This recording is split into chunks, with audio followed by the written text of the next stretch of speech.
Chapter 163. Just thinking about this, Huaisher couldn't help but shiver. Isn't it the same in the realm of discovery? You can accept the coral clouds, so why can't you accept the sky changing? Crow calmly asked. Don't worry. At worst, you can just treat it as a change of material.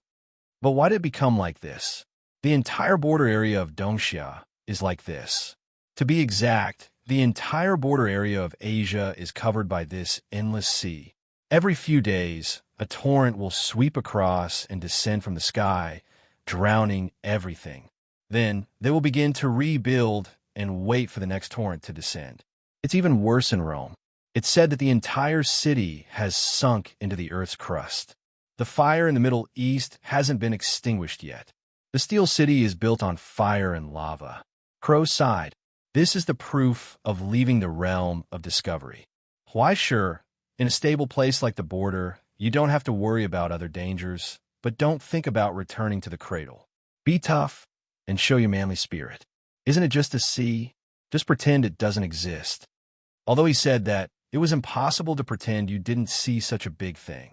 Huaisher almost forced himself to lower his head and forget about this matter. He didn't have to worry about the sea above suddenly crashing down. He braced himself and walked forward. Next to him, a fat man saw his stiff appearance and couldn't help but laugh. He scratched his armpits and chuckled in the body odor. A new face, young man. You look quite capable. Are you also a participant in this year's demon slaying competition? Ah, yes. Huaisher carefully slowed down a little, wanting to avoid the suffocating body odor. However, he soon found that the smell behind him was even worse. He could only grit his teeth and speed up. When the time comes, bring it on. The fat man grinned and looked quite hot-blooded. I won't lose to you. Unfortunately, his figure did not appear to be one that could slay monsters and devils. Furthermore, he was carrying an iron wok on his back. He appeared to be a chef. Fortunately, the fat man soon slowed down and began to chat and laugh with his greasy companions. Looking at the huge boxes they carried, their heavy footsteps, and their robust bodies, all of them reminded Huaisher that they were all strong enemies. It didn't take long for Huaisher to reach the amusement park lights. He saw the crowd surging through the open iron gate. Not only were there people from Dongsha, Yingzhou, Myanmar, and so on, but there were also many white and black people walking among them. Their eyes were fierce, and their expressions were cold as they looked at the contestants next to them. However, their attire was a little strange, which made Huaisher feel that something was wrong. What was even more shocking was that just outside the door, the bustling square was actually filled with stalls. All kinds of strange people were loudly hawking all kinds of strange things. Take a look, take a look. 30-year-old canned herring. It smells disgusting, it tastes disgusting, and it's limited. If you want to buy it, hurry up. Authentic soy milk, premium Scottish fold. Everyone, come and take a look. We have everything. Don't miss it. Fresh rotten durian, authentic green hair poisonous wine, brewed with selected goblin leg hair. It has been selected as a non-cultural heritage of hell. If I drink it today, you will have an inheritance tomorrow. Freshly cooked abyss snail noodles with curry. Oh my God! Huaisher was hit by the stench. He staggered back and almost vomited. His face was pale. Crow looked at him in confusion. What are you waiting for? Go and buy it. Huaisher was dumbfounded. Buy what? Your materials. Crow asked. If you don't buy fresh materials, how can you participate in the demon slaying competition? Are you going to rely on these broken things to slay demons? Huaisher felt that he was going crazy. Do you have to chant scriptures? Crow froze in place and looked at him blankly. After a long time, he said hesitantly, I know what's wrong. Huaisher was puzzled. Have you misunderstood from the beginning? Crow sighed. The demon slaying competition I'm talking about is not the demon slaying competition. Huaisher was alert. It's the chef. What's that? Huaisher turned around and looked in the direction of the gate. There was a signboard. On the signboard, a line of strange words kept changing. In the end, it was fixed in the Dongsha language. The 107th Demon Slaying Competition East Asia Audition, Dongsha Arena. Contestants, please get ready. A low voice sounded from the loudspeaker, with a trembling voice like two tongues. In 10 minutes, you will officially enter the arena to prepare for the competition. Please maintain an orderly line. Do not violate the safety regulations in the arena. Violators will be cursed by the group leaders. In a daze, Huaisher turned his head stiffly and looked at Crow's innocent face. He swallowed his saliva and asked, "Is it too late for me to leave now?" Also, because too many contestants have left this year, the organizing committee has decided that contestants who have an invitation but do not participate in the competition will be punished. The strange voice from the loudspeaker shouted loudly, "These cowards will be cursed by the judges. They will only be able to eat sh*t flavored curry and curry sh*t for the rest of their lives." In the awkward silence, Crow looked at Huaisher with pity. "I don't think so. F***ck. Huaisher was in complete despair. Should he say that this competition was too F***king crazy, or that it was indeed a competition held by the group leaders? It was full of hellish craziness as always. Even the result of their pursuit was so different. If the demon-slaying competition was to see who could cook better, then the demon-slaying competition was, that's right, it was to see who could cook worse food. According to the group of people in the organizing committee who had nothing better to do every day, there was a limit to the so-called delicious food, no matter how hard one tried. But there was no limit to how bad it tasted. There was no limit to how bad it tasted. There would be no worse food, only worse food. And the so-called demon-slaying competition was a competition to see who could cook worse food. Since its birth 100 years ago, it had attracted many strong contestants from all over the world, the border, and even hell. It had created many miracles and nightmares. Until now, the standard way to watch the competition was to wear a gas mask, and it was the kind that covered the head as well. Originally, there wasn't any. All they needed was a mask. However, ever since the champion of the previous 9 tournaments brought out a pot of demon jumps over the wall in the finals, 1/3 of the audience fell into severe depression and despair after smelling the horrible smell. They lost the hope of living and committed suicide in the following months. The aftermath had spread and still hadn't been extinguished.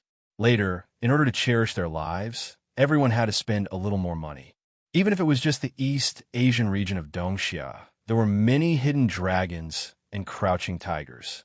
No one knew how many monsters were lurking among them. As for Huaisher, she could only tremble in fear. He felt like he was going to die. How the hell was he going to fight? He couldn't win. He was going to lose. Don't be discouraged. Believe in yourself. You will definitely create a miracle.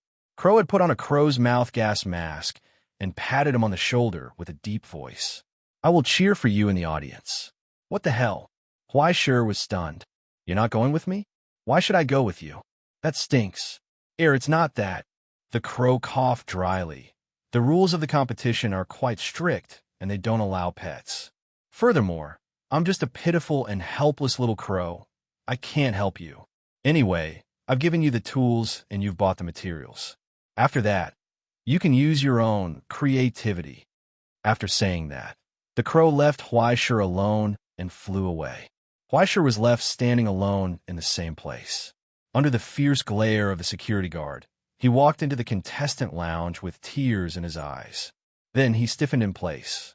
At this moment, in the contestant lounge, Huaisher felt the breath of strong people coming from all directions, as well as body odor. Amidst the dozens of white arms, Huaisher recalled that everyone here used to be a powerhouse who was sweating in the kitchen with their upper bodies bare. The elites of the dark cuisine world. They were either aunties who had been cooking in the school cafeteria for more than 10 years, chefs who had worked on the green train for more than 5 years, or magicians who mixed gutter oil and artificial essence to create nightmarish flavors. Noticing that Huaisher had walked in, there were a few fierce gazes that looked over. When they saw that the person who had walked in was a weak chicken with a pale face, they snorted and looked away in disdain. A few solid gazes collided in the air. Bursts of electricity. Humph, old Wong, give up. The orthodox dark cuisine is in the higher education world. In the middle of the room, a middle-aged woman stood with her hands behind her back and coldly said, In order to refine the secret recipe, I worked in the University of Science and Technology for 14 years. Now, your insignificant skills can't win against this rotten tomato stir-fried mooncake in my hands. Persecuting innocent university students all day long. What the F***CK are you proud of? Gee, old Wong crossed his arms and sneered. How can this kind of thing used to fool children compare to the hellish cuisine of our dining car? That feeling of being sealed with nowhere to run and the feeling of joy in your heart when you swallow the food into your stomach with fear. Junior sister, you will never understand it. It's obviously a disgusting dish. Why are you so proud of it? Moreover, junior sister, what are you doing? What kind of internal strife is this? I beg you, don't persecute an innocent youth like me. Why don't you go back and find a kitchen to compare? Before Huai Shi could spit out a mouthful of blood, he heard his scalp-numbing sharp laughter coming from a dark corner of the room where the light couldn't reach. Kakik, what are you two youngsters in such a hurry for? That gloomy and stooped old man raised his turbid eyes, emitting a cold light. Our May Mountain's Golden Peak sect will definitely win this competition. Today, we'll let you experience the power of our famous cuisine. Every bite will make you feel heartache. What the hell is the Golden Peak sect? Is it very proud to rip off customers at famous attractions? Are you guys holding a martial arts convention? I'll have to trouble you to retract your magical powers. Huai Shi's origin substance was already unstable from the pressure of the expert's aura. He was about to go crazy. Just as the other two siblings were about to retort, they heard the door open with a loud rumble. Amidst the heavy footsteps, a deep voice announced loudly from outside the door, Dijin Authenticat ignores steamed bun restaurant head chef, Lu has arrived. In the blink of an eye, the room suddenly froze. Huai Shi saw countless waves of origin substance filled with fighting spirit soar into the sky. Countless broken pots and spatulas clanged together, and even the smelly fish in the basket jumped up with all their might.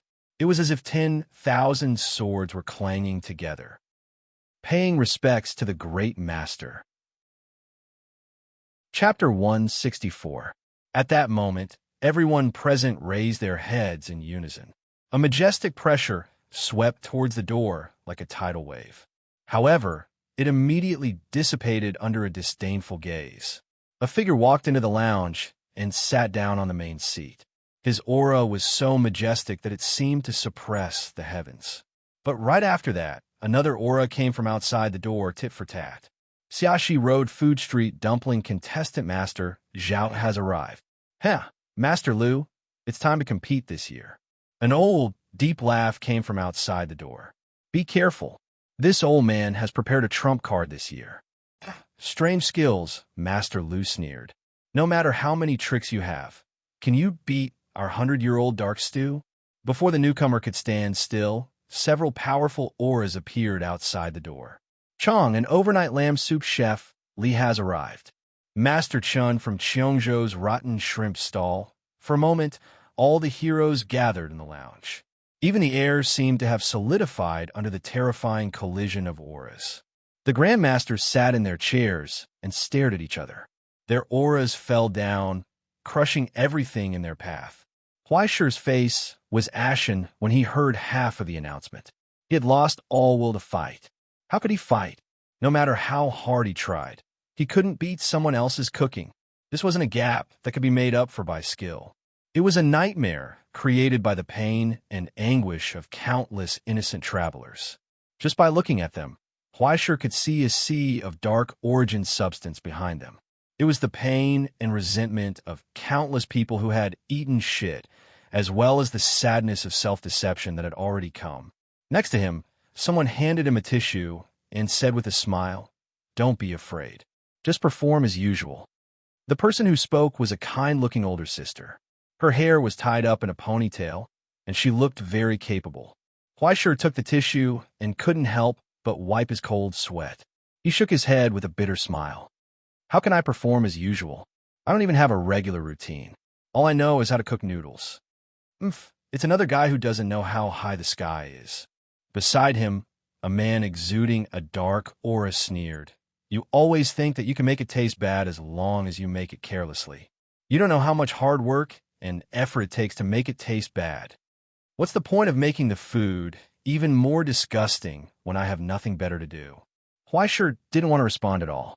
He only hoped that this competition would end quickly so that he could go up and make up the numbers so that he could quickly be eliminated and go home.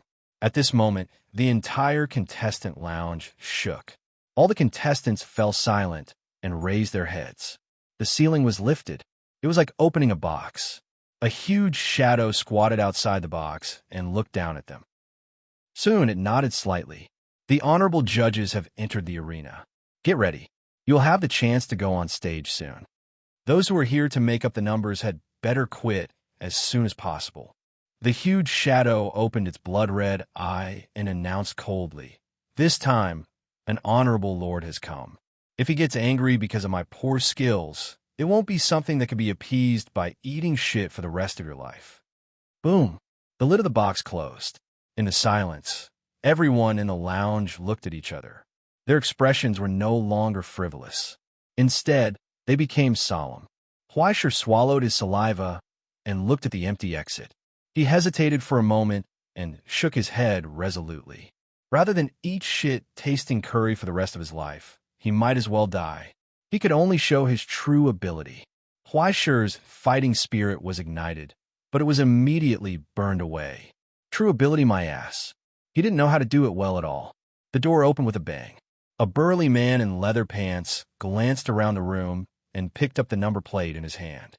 Contestant 109, Contestant 89, Contestant 44, Contestant 88, get ready to go on stage. After the first batch of contestants left, the second batch of contestants was quickly called away, followed by the third batch, the fourth batch. The room became more and more empty. Huaisher became more and more uneasy.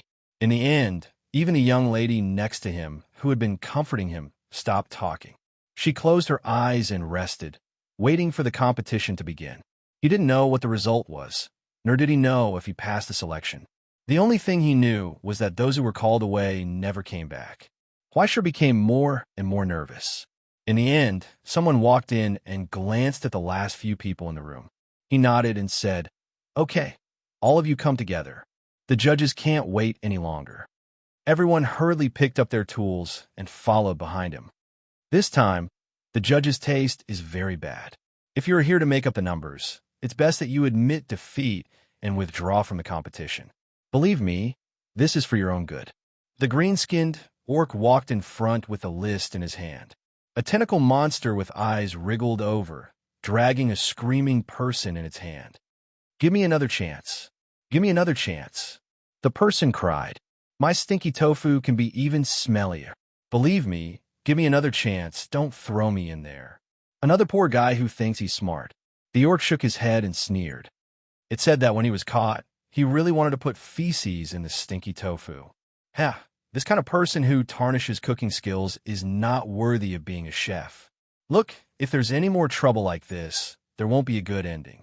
As it spoke, they saw the tentacle monster open a door and casually throw that person in.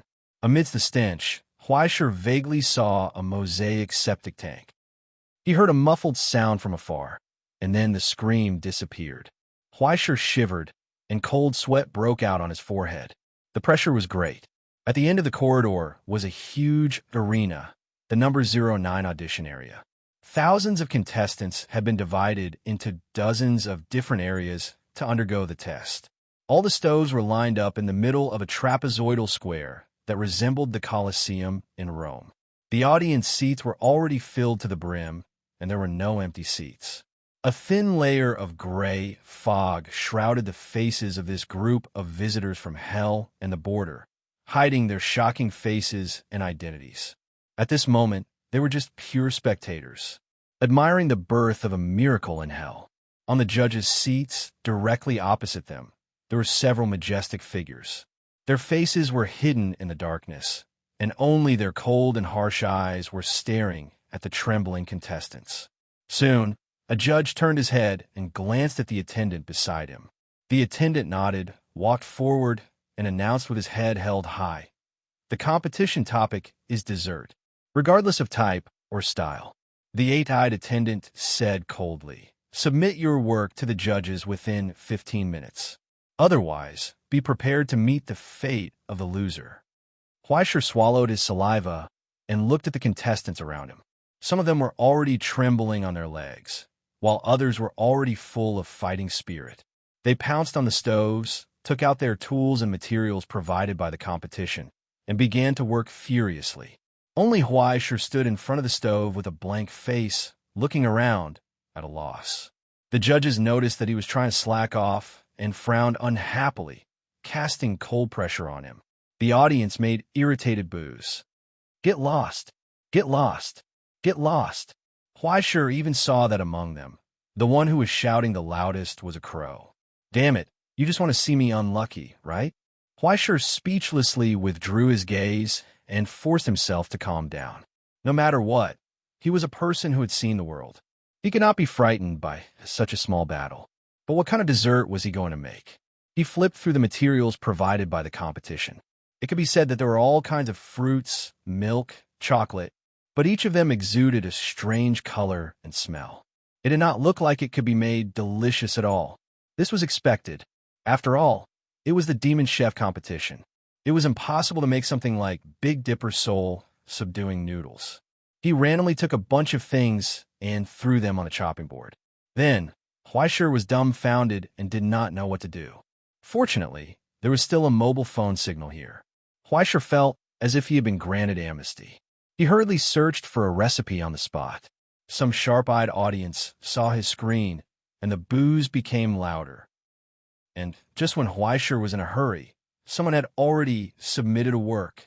In a short 3 minutes, the goblin who held his head high had already laughed loudly, picked up the plate, and proudly glanced at the other stunned contestants. Legacy, legacy. Do you know? This competition, our green hair poison wine will definitely win.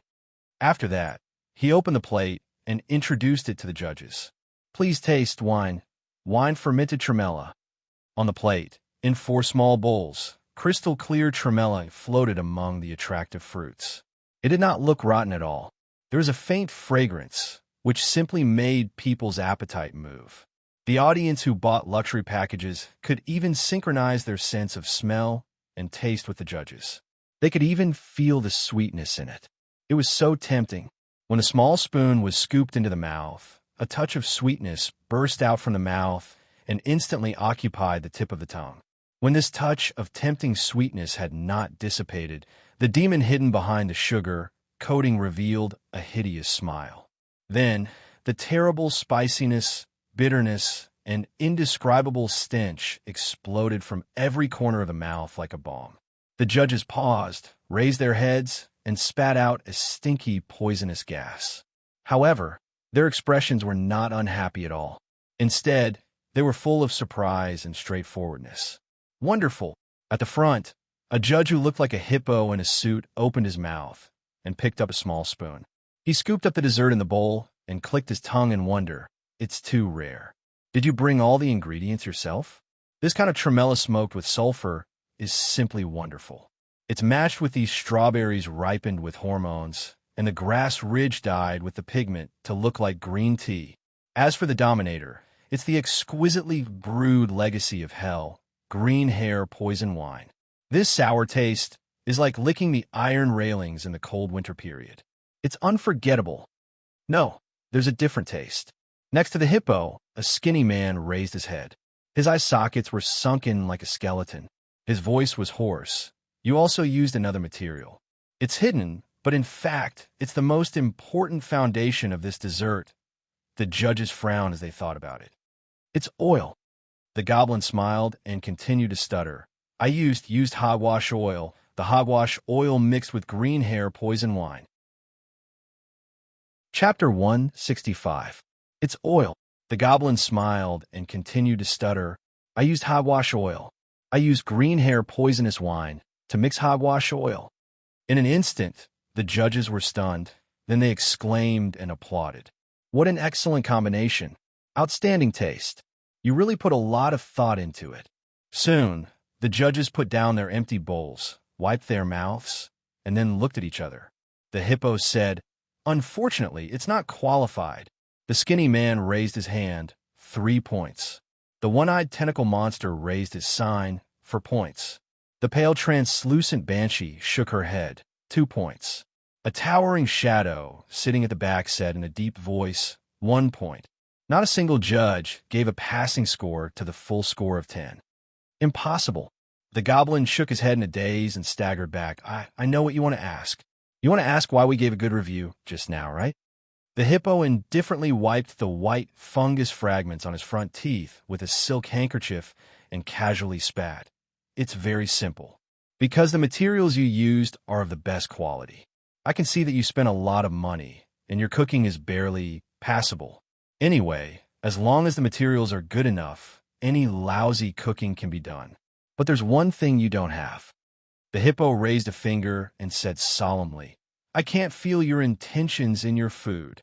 He said, there's no intention in your cooking. Bullshit. Bullshit. The goblin was furious. He couldn't accept such a nonsensical excuse. He angrily climbed up the table and pointed at the hippo's face. What bullshit intentions? What bullshit intentions? Eating a lousy meal. Will the taste be different if the chef is in a bad mood? Ignorant. Shallow. Pitiful. The judges weren't angry. Instead, they looked at the goblin with pity, as if they were looking at a frog at the bottom of a well. At the back, the mysterious shadow said in a cold voice, Too stupid. You're too attached to the appearance and ignore the essence. Let me ask you, what is the so-called food? The goblin was stunned. There's only one answer. The shadow raised a finger. Food is the foundation of survival. It's the need of all living things. It's an innate need and an inseparable part of life. Because of this, it's given a lot of value and many expectations. The shadow's voice was like thunder. If tasting good food is the innate desire of all living things, then the dark cuisine required by the cooking demon competition is the most primitive, ancient, and cruel essence of evil.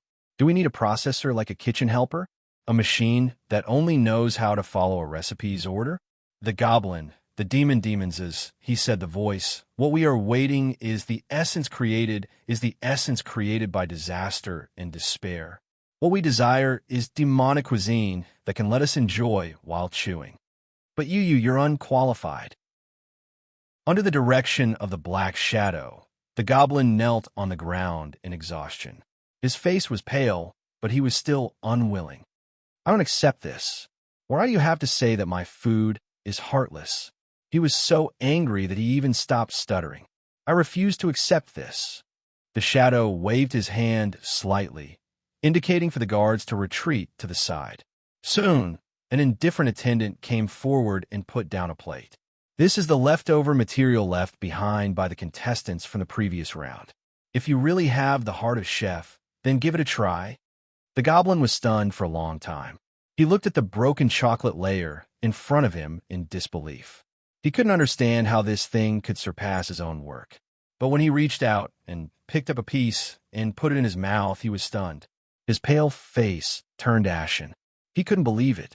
As if he was struck by lightning, he seemed to have suddenly understood something. In his daze, a stream of blood and tears flowed down. Why? He looked up and shouted, Why isn't my son my own? How am I not better than the goblin next door? God, why? With blood and tears, he wailed and choked. He suddenly tore off his belt and wrapped it around the fence. Then he kicked his legs and hung himself on it. Not long after, he stopped moving. He was dead. Fleischer looked at all this in a daze. When he saw the remaining chocolate layer on the ground, he couldn't help but suck in a breath of cold air. Is the heart of a chef in the dark cuisine world so powerful? Maybe it can even prolong one's life. But in an instant, he froze for a moment and reacted. Wait, prolong one's life? Isn't this alchemy? In other words, instantly his eyes lit up. In the audience, Crow couldn't help but shake his head and sigh. Only now did he react. How slow is this child's nerves? That's right. In this so-called demon chef competition, the unpalatable food was just a facade. The real competition originated from the malice and darkness of the chef. It deserved to be called the dark cuisine world. In this regard, you, a negative energy creation machine, should be like a fish in water. As time passed slowly, 15 minutes flashed by. The contestants submitted their works one after another. Some were successfully promoted, while others were swept out of the door in a crushing defeat, facing the consequences of failure. Gradually, in the end, only Huaishir was left in the arena, standing in front of the iron pot with his arms in his arms. Amidst the impatient voices of the audience, Huaishir lifted the lid of the pot, picked up a colander, and scooped up all the boiling taro balls.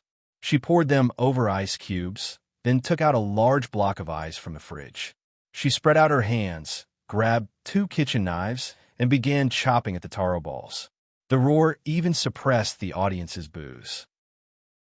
After countless ice crystals flew out, what was left behind were 4 ice bowls of uniform size. The ice powder that was chopped into powder was piled on the chopping board, forming a small mountain. Hippo couldn't help but laugh. "Young man, you're quite ritualistic. It's a failure anyway." The skinny man withdrew his gaze without interest. There's nothing new about things like smoothies. Almost at the sound of the countdown bell, Huaishir deftly filled the smoothies, put the taro balls in place, and then sprinkled cream, chocolate sauce, matcha powder, and other condiments. 4 bowls of smoothies that emitted cold air were ready. They were placed in front of the judges. The banshee looked at him coldly. "Kid, if you're counting on your mediocre knife skills to get a ranking, you're in the wrong place. You've been pretending for so long. Don't even think about getting a score if you bring up a bowl of trash. Don't be impatient." Huaishir took a step back, revealing a smile. "It hasn't been injected with a soul yet." As he spoke, Huaishir raised his right arm in front of his chest, gently rubbing his thumb, index finger, and ring finger. As if dancing, he twisted his waist and gently rubbed his fingertips. A wisp of gray dust rustled from his fingertips. His posture was sacred, as if he was praying. Under the astonished gazes of the judges, the tribulation ash streaked across his elbow and scattered evenly on the smoothies. In the twinkling of an eye, it noiselessly sank into the layers of frost, as if it had disappeared. But in a flash, everyone could feel that this bowl of smoothies was different. It was as if it possessed a soul. "Blessing smoothies, please." Huaishir smiled and gestured. The hippo was stunned for a moment, but soon furrowed his brows. He picked up a spoon, scooped up a spoonful of smoothies, and put it into his mouth. His expression was sluggish and expectant. Soon he reacted. He directly picked up the bowl of smoothies and madly devoured it. In the end, he even stuffed the bowl into his mouth, chewing until it was crisp and crunchy. In a flash, the crisp texture and rich impact spread through the entire venue at the same time, along with his taste buds. No more clamor or boos were heard. Everyone was dumbfounded in place. It was as if they had been frozen. Their complexions became ashen, and their bodies fiercely twitched. In the end, they gradually lost their color, as if they had lost their strength in a long period of hard work. They were full of exhaustion. This is, after a long time, the hippo slowly raised his head, and a sentimental tear fell from the corner of his eye.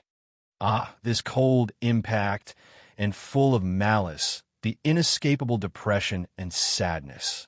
Like endless overtime and hard labor, the body is gradually hollowed out in the false chicken blood born from self-deception.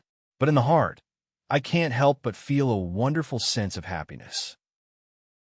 He picked up a napkin and slowly wiped the corners of his eyes. He recovered his calm and judged from the bottom of his heart. Excellent, pure despair and malice. What a pure culinary heart. The skinny man took a bite and didn't eat anymore. His eyes seemed to be burning with the flames of excitement, which made people shudder. Ah, it's as if I can see a 996 working man coming home and seeing a strange man lying on his wife's bed, from anger to exhaustion. And finally, I choose to forgive. I actually feel a sense of relief, as if, isn't this pretty good?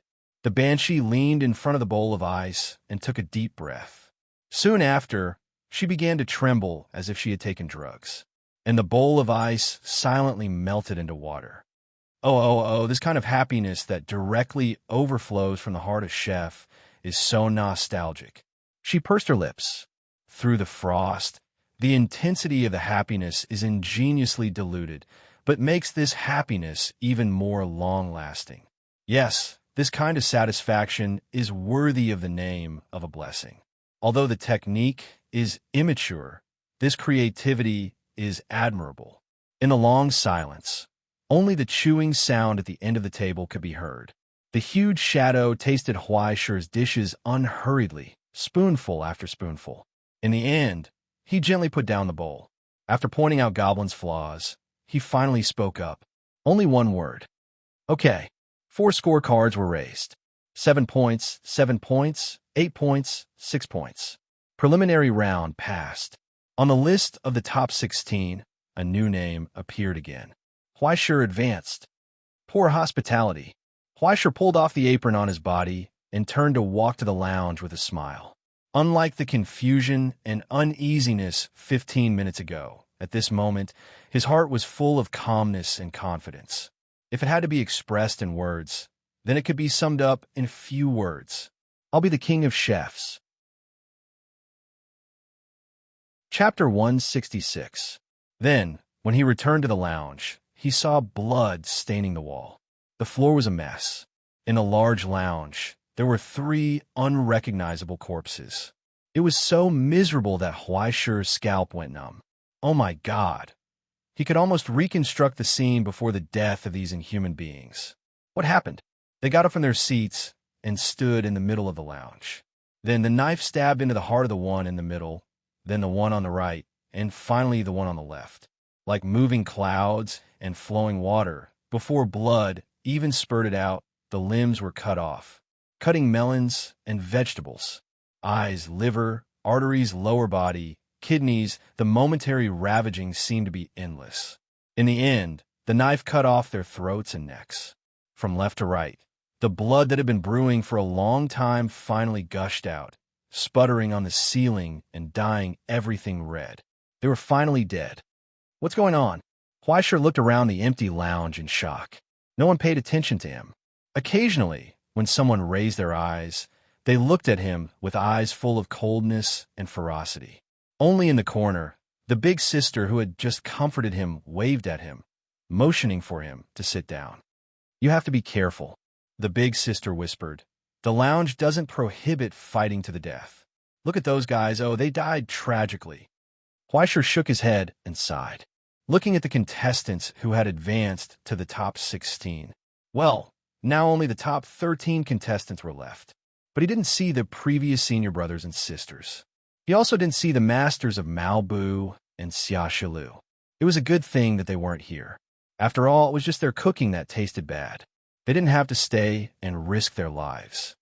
They just came to participate in an exhibition match to stir up the atmosphere. The big sister explained.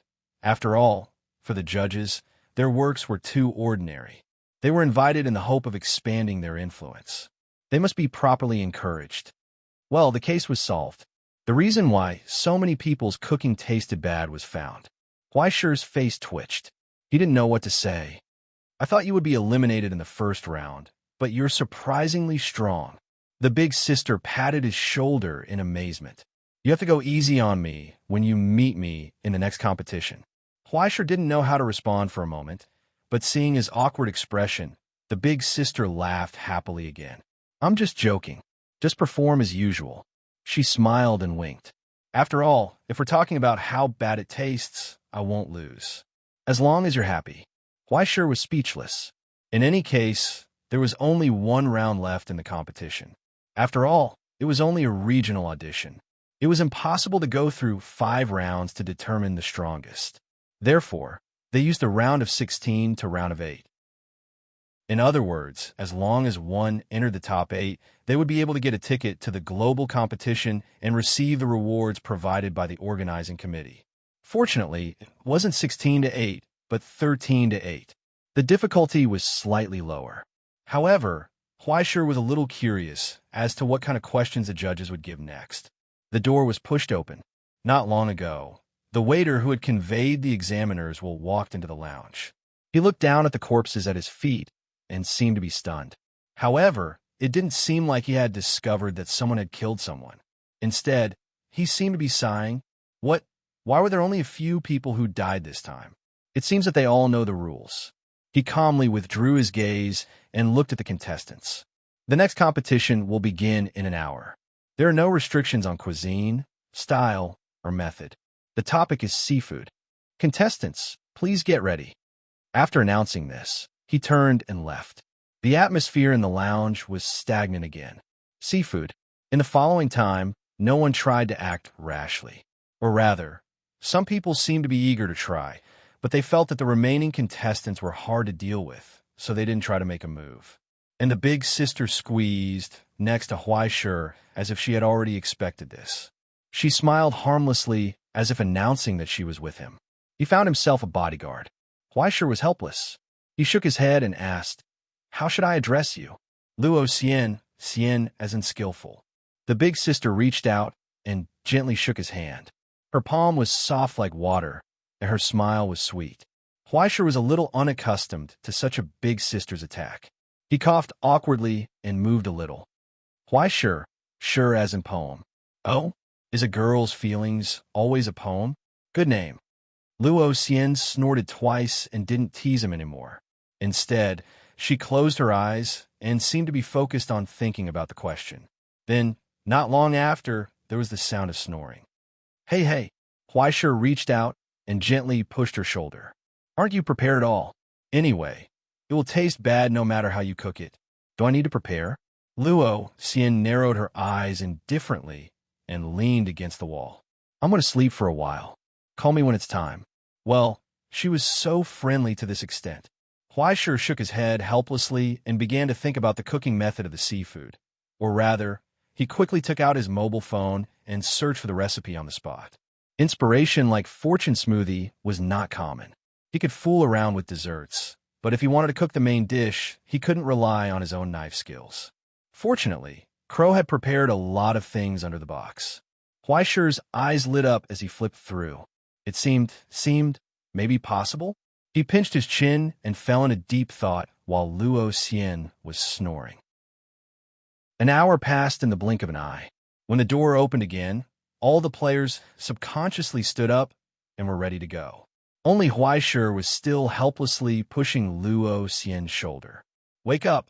Wake up! The game has started, Oh. Luo Xian opened her eyes, rubbed her face, and tidied up her messy hair. She smacked her lips and picked up the box beside her.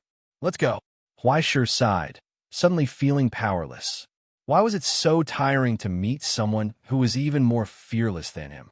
As they walked along the corridor, the closer they got to the arena, the more they could feel the solemnity in the air, as well as the darkness and pain amidst the countless scattered origin substances. It was as if they were walking step by step into hell.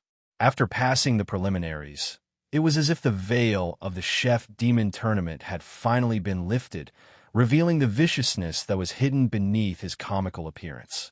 The instant Huaishur stepped onto the arena, the air seemed to shatter. Uncontrollably, grayish-black flames rose from his body, revealing the face of a ghost. Through the pepisteel mask, a bone-piercing chill spread in all directions, causing all the contestants to look over vigilantly. Not only Huaishur, but all the other contestants also revealed their true faces. Layers of darkness aura spread out from the ascendants' bodies, colliding with each other and disturbing each other, producing ear-piercing sounds. The gray fog nightmare, rising from the Ein-Soul fire, was quickly retracted and suppressed. It was only now that Huaishur discovered that there was actually a fourth tier hidden among the contestants. Wearing pitch-black armor, the stooped figure slowly moved forward, and the face of a spectral warhorse slowly emerged from the origin substance. It was actually a wild hunter. The death march that swept through the European continent in the dead of night was like a ghost rider from the underworld. The wild hunter didn't care that his true face had been exposed. He only casually glanced around before stepping onto the arena. Huaishur subconsciously looked at his elder sister, Luo Xian, who had been smiling sweetly the whole time. However, he discovered that she hadn't changed in the slightest. There wasn't any aura of the sacred mark in her body. She was just a sublimator who had never advanced in any way. Even so, Huaishur felt a chill in his heart. It was a warning from the premonition of death. This woman who had been smiling sweetly the whole time had the ability to kill him at any time. Ah, yes, so impressive. This sacred mark, what kind of system is it? I've never seen it before. Luo Xian sensed his gaze and looked over, smiling as she teased him. However, she didn't pursue the matter and only patted his shoulder. Do your best in the competition. She walked to the front. Only after she had walked far away did Huaishur's back slowly seep out a trace of inexplicable cold sweat, as if he was afraid. It was very puzzling. But soon, as the bell rang and the audience roared with excitement, the competition officially began. The topic was seafood. The time limit was 1 hour. There were no restrictions on the type of cuisine, cooking method, style. There was only one requirement. The contestants had to use all their abilities to present their cruelest and most vicious creations to the judges. At the back of the judges' table, under the gaze of the huge shadow that had never revealed his true face, the real auditions of the Chef Demon Tournament had finally begun. Everyone neatly opened their toolboxes and began to cook. And in that instant, everyone's movements simultaneously paused, stiffening in place. They turned their heads and looked at the corner in astonishment. It was a terrifying, killing intent that had extinguished countless origin substances in an instant, as if it had transformed into a tidal wave that surged towards the sky. Luo Xian. In the instant that she grasped the handle of the kitchen knife, that gentle big sister seemed to have disappeared. What replaced it was something that was hard to understand. If one were to forcefully describe it with words, it was like tearing open the skin and revealing the sinister nature hidden in the darkness. After the predator took off his mask of gentleness, he emitted a chilling, murderous aura. Monster. She was clearly an ascendant who hadn't advanced and didn't possess any sacred marks. But the killing intent bursting forth from Luo Xian at this moment made even the fourth-step wild hunter feel a chill down his spine. Just by looking at the figure who had lowered his head and was focused on scraping fish scales, it was as if he could feel the cold sensation of the blade moving around his body, imagining his body being torn apart under that blade. Huaishur's eyes stung. Chapter 167. For a moment, he realized what it took to be called a genius. The so-called Tianqing's talent was to describe this terrible essence and talent that no one could imitate or touch. Just holding the knife, without anything else, made people experience the fear of cattle and sheep waiting to be slaughtered. He finally understood how the 3 corpses in the lounge were created, and the strange eyes that those people looked at him with were clearly directed at Luo Xian next to him. As for himself, he sat beside the sleeping Godzilla for a full hour. He spent 3,600 seconds hovering on the edge of death. Huaishur swallowed his saliva, reluctantly withdrew his gaze, and focused on moving out all the tools that Crow prepared for him from his toolbox. Strainer, measuring cup, reactor, strainer, dropper, syringe. Then came the big items. A small water bath pot, a light alchemy centrifuge, a complete set of extraction and purification equipment, and a thermos full of liquid ammonia, and a series of fragmented raw materials. These were the kitchen utensils he had to rely on. Compared to kitchen utensils, they were more like alchemy equipment. What kind of chef is this? A man next to him, wearing a tattered cloak and with a face full of ulcers, looked up and couldn't help but sneer. With so much equipment, are you here to perform acrobatics or to cook? He coldly glanced at Huaishur.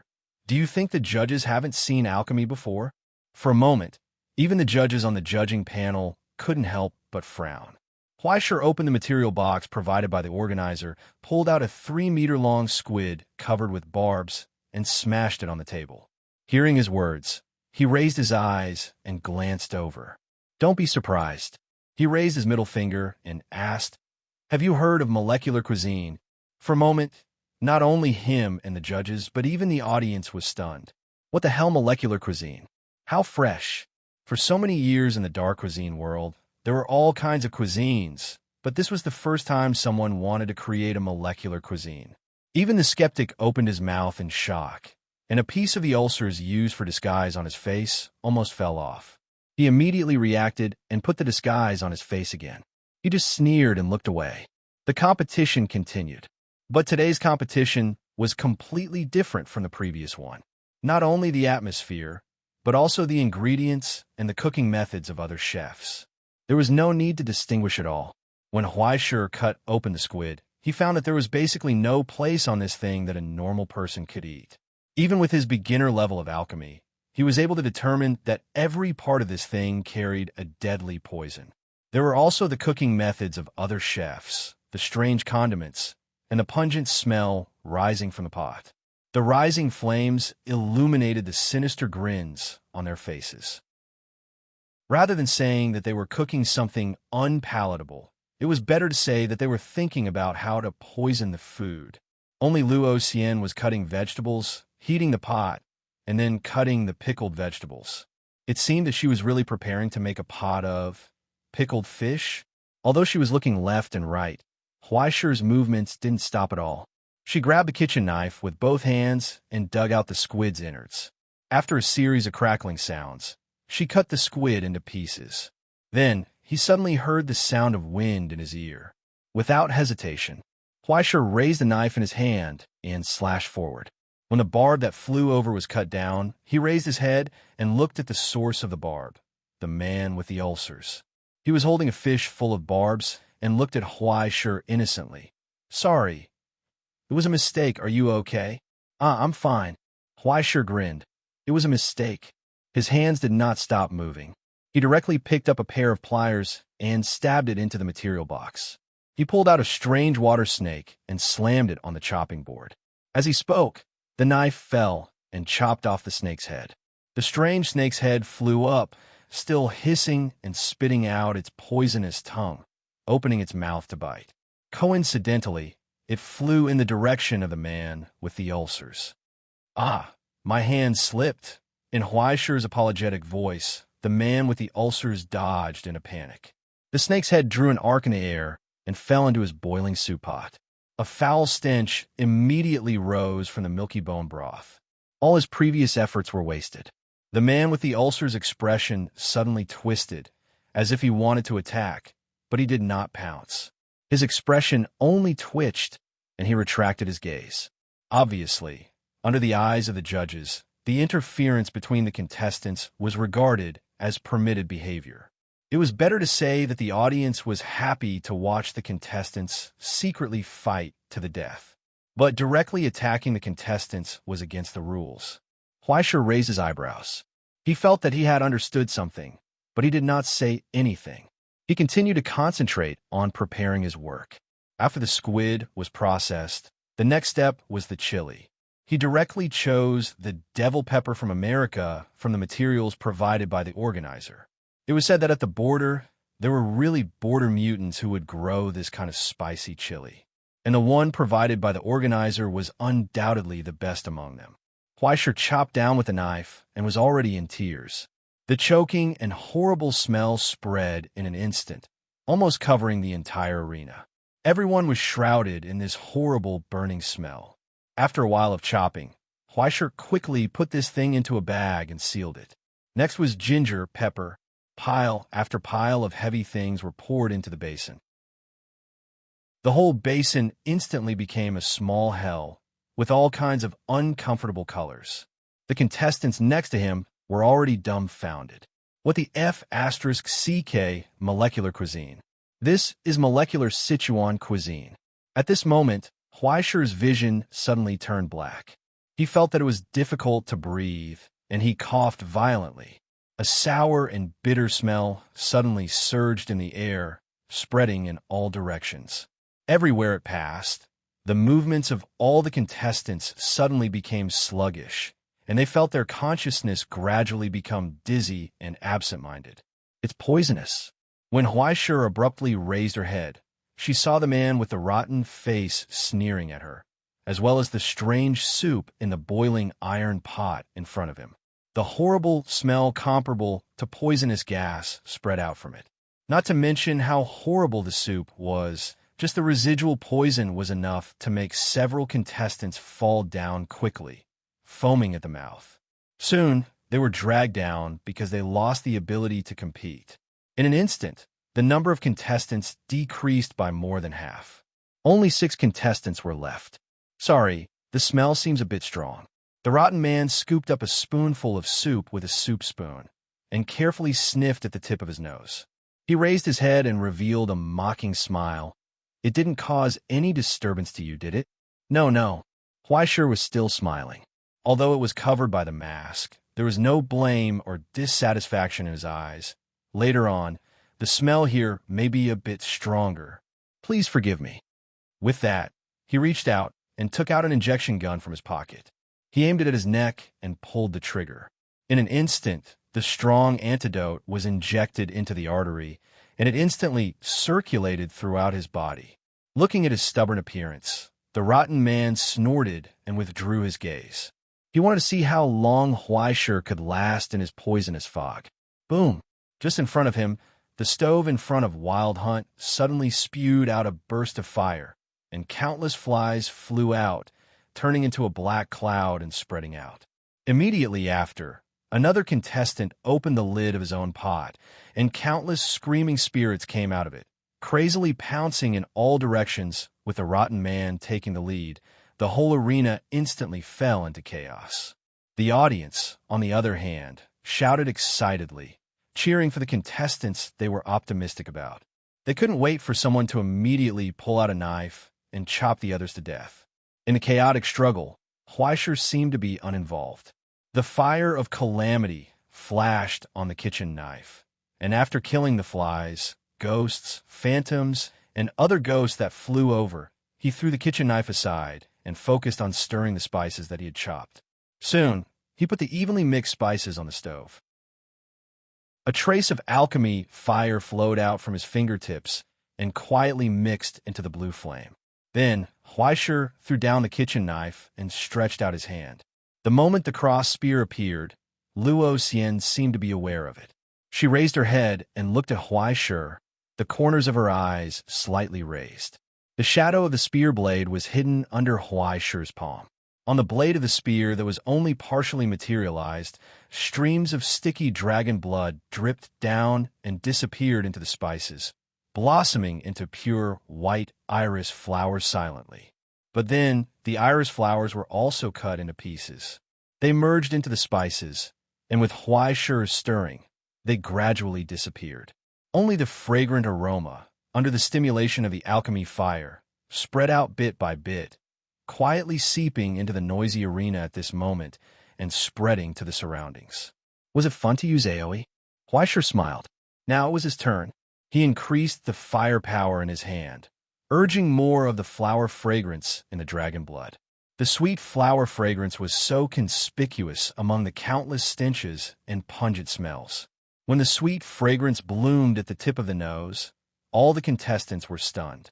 Immediately, they felt an irresistible tiredness and sleepiness emerge from their bodies. Especially the rotten man who was taken care of by Huaishir. 80% of the fragrance floated to his place under his secret instigation. He staggered, and his whole body lay on the stove, twitching with difficulty. Half of his face was burned by the fire, and it was incomparably hideous. When he turned his head with difficulty, he saw a pink pig mask smiling at him. "Are you not feeling well?" Huaishir looked at him with concern.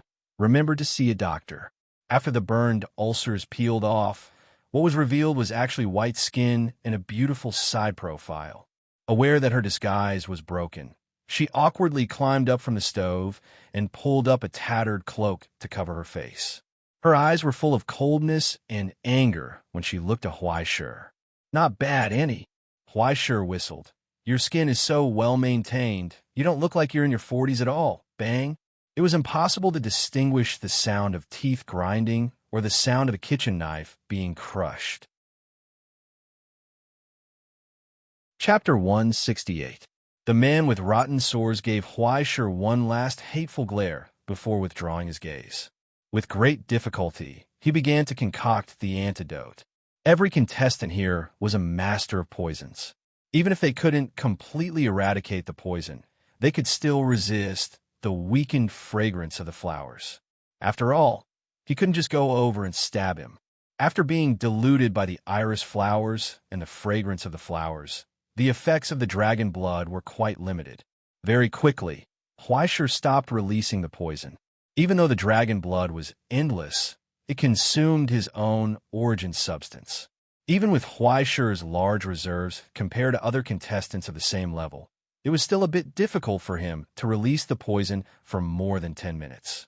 After 2 more people left the stage, there were only 4 people left on the stage. Wild Hunt, Man with Rotten Sores, Huaisher, and Luo Xian. Luo Xian was very calm from beginning to end. It was as if she hadn't noticed anything strange. She was currently sitting on a small stool and looking at the pickled fish in her pot. To be honest, Huaisher couldn't tell where the poison was at all. There were no traces or signs of it at all. It was just a very ordinary pot of pickled fish. Logically speaking, there were only 4 contestants left in the round of 16, so there was no need to continue the competition. However, the judges didn't stop the competition. Instead, their gazes became even more serious and scrutinizing. Time quickly passed. At the 45th minute mark, Wild Hunt was the first to present his work. Salt roasted spring fish. After the brush swept away the salt on the surface, a strange fragrance spread out along with the cracking of the fish skin. Everyone who smelled the fragrance instantly fell into a trance. Immediately afterwards, they couldn't help but become excited.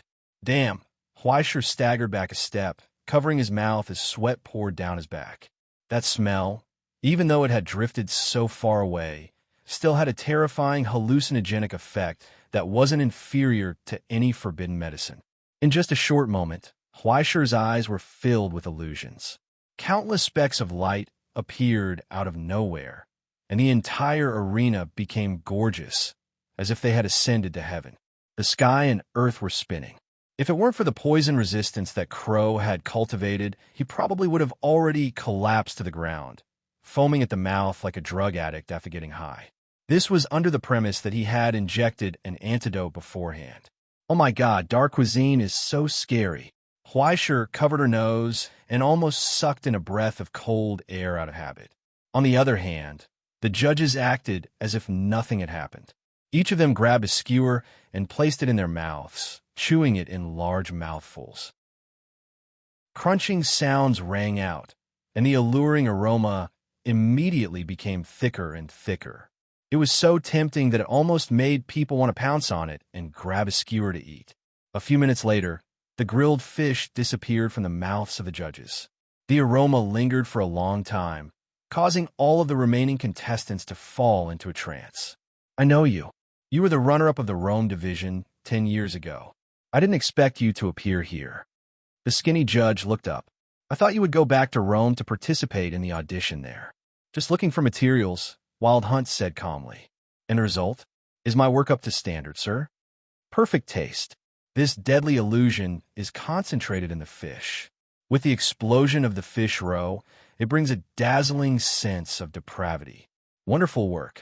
The skinny man nodded and praised. It seems that your attainments have improved. Congratulations. I hope you can achieve new results in the global competition in half a year. Wild Hunt nodded calmly and turned to the lounge. The second person to serve the dish was the Rotten Man. But just as she walked to the front of the judge's table, someone stepped in from the side and blocked her way. Sorry, I'll go first. Through the mask, Huaisher gave her a happy smile. She was about to say something, but Huaisher had already put the plate in his hand on the table. Her face twitched a few times, and she took 2 steps back. She didn't want to compete with Huaisher for the order. Then, she saw Huaisher secretly raise his middle finger from behind. Her eyes instantly seemed to spit fire. She couldn't wait to chop this bastard to death. And Huaisher had already put the 4 dishes covered under the cover on the table. He took a step back and smiled at the judges. Please. Several judges looked at each other, reached out, and opened the cover. At that moment, everyone was stunned. The big stadium was silent in an instant, because a bright golden light gushed out from under the cover, illuminating pairs of incredulous eyes. Light! It emitted light. Is there really a dish in this world that can emit light? Even Hippo was stunned on the spot. What is this? Ah, After I finished, I saw that there was still time left, so I casually made an earth battery with copper, zinc, and other electrolytes. Huaisher calmly reached out and helped him lift the cover, showing him the set of earth battery and tungsten wire welded inside the cover. "How is it? Are you surprised? Are you surprised?" Hippo was stunned. After a long time, he couldn't help but laugh. For the first time in so many years, a contestant actually joked with him. "It's delightful." He raised his head and laughed. Then, he rubbed his belly and said with a serious expression, "Contestant, if your dish disappoints me, I will personally place a curse on you." As he spoke, he looked at the video on the plate. It seemed to be a square of butter or something else. He could vaguely smell the subtle fragrance of flowers, but it was like a big piece of soap, so he didn't know what was going on. Under the light, he could vaguely distinguish that the outermost layer of gelatinous material was just a shell. It was a plate. The real food and delicacies were sealed inside. It's really a molecular cuisine. Hippo picked up the table knife and spoon and slightly knocked on the upper layer. A crisp sound was heard. Then a torrent-like spiciness gushed out from it, and in an instant, it seemed to be suffocating. It was indescribably rich. But when he couldn't bear the intense stimulation and was about to cough, the spiciness suddenly turned into a refreshing flower fragrance, soothing the convulsing lungs and pain, gently pulling people into a drowsy and destitute dream. "Curry." The judges were stunned. "It's actually curry?" As the spoon was retracted from the oil shell, it turned out to be a crystal-like frozen object. When the pale yellow meat jelly was cut open, a yellow-brown viscous liquid slowly flowed out from it. It was the dan curry and the squid slices that had been smoldering until now. Once it came into contact with the air, it emitted a fresh fragrance like an explosion. "Please enjoy the creative molecular cuisine, pigeon curry." Huaisher took a step back, took off his apron, and reported the name of the dish with a smile. "Pigeon." The judges were stunned. There was no pigeon, and this wasn't a pigeon. It was clearly a maggot in the dung sea. Not to mention the appearance of this yellowish-brown viscous curry and the squid tentacles wriggling inside. Just the stimulating smell was enough to make people retreat. This was no longer the level of purely unpalatable. It was the level of not wanting to eat it. No, in terms of dark cuisine, this point should be a plus. But the appearance was only the appearance. The essence should be the final. Since it was served on the table, the judges wouldn't refuse. Moreover, the people who were willing to serve as judges of the Demon Chef competition were basically lunatics who were completely bored after tasting all the beauty in the world, or lunatics who were no longer satisfied by the positive energy feedback and went to the abyss to seek forbidden experiences. In this world, no matter if it was forbidden drugs, love, war, or any other meaningful or meaningless things, they couldn't touch them at all. Under their greedy desire, they threw themselves into the darkness, embraced the inhuman taboo, and bathed in sin to seek pleasure. The dish that Huaisher served was more to their liking. The premise was that the taste of this dish could surprise them. Otherwise, Huaisher would have to face 10 times the anger and curses, 100 times the unhappiness and punishment. I hope you can bring some surprises. The hippo took a deep look at Huaisher, picked up the spoon, and put the spoonful of fish jelly wrapped in thick curry into its mouth, chewing carefully. Then, all the judges were stunned in place. All the audience who synchronized their taste with the dish exclaimed in shock, because there was no taste. The aroma was clearly so stimulating and domineering, and it looked so spicy and terrifying, but once it entered their mouths, there was no taste at all. It was like drinking a mouthful of water. It was empty. No matter how they chewed and tasted it, they couldn't taste a single trace of taste. It was like eating plastic. It was tasteless. After a moment of hesitation, they ate another spoonful. There was still no taste. There seemed to be a little bit of a feeling, but the more they explored, the more they couldn't find any trace of it. What replaced it was a deep sense of loss and annoyance from not being able to find it after a long time. As they continued to chew, they seemed to hear frivolous whispers in their ears. "It's a promise. I'll definitely come. I'm already on my way. I'll be there in 5 minutes. If you don't come, You're a puppy. Those casual words reverberated through the origin substance. As the origin substance continued to be chewed, the words reverberated in the ears of those who had tasted it. In the end, they were completely enraged. Enough! The hippo threw down the spoon with all his might, glaring angrily at Huai Shi. Your arrogance ends here. In that instant, he choked and coughed. Along with the eruption of his anger, the horrifying spiciness contained in the curry and the complicated taste of countless spices swept through his entire mouth from the tip of his tongue, along with his uncontrollable anger. It engulfed him like a tidal wave, causing him to be stunned on the spot. In his daze, he felt like he was surrounded by the sound of countless pigeons flapping their wings. Thousands of cooing sounds spread out from the mutated origin substance, causing him to feel dizzy. From the tastelessness of his resistance to the spiciness of his anger. When he tried to carefully distinguish the taste in his astonishment, the spiciness quickly transformed into a thick sourness, causing his gums to twitch. As he was being toyed with like this, he felt a deep sense of exhaustion. Even the taste of the frozen fish in his mouth became bitter. In the end, he was finally able to comprehend something amidst the countless illusions and tastes. The hippo muttered in a daze, stood up. Chapter 169. I think, the hippopotamus murmured in a daze, stood up. When he came to his senses, he looked down at the curry fish jelly that he had eaten 3 mouthfuls of.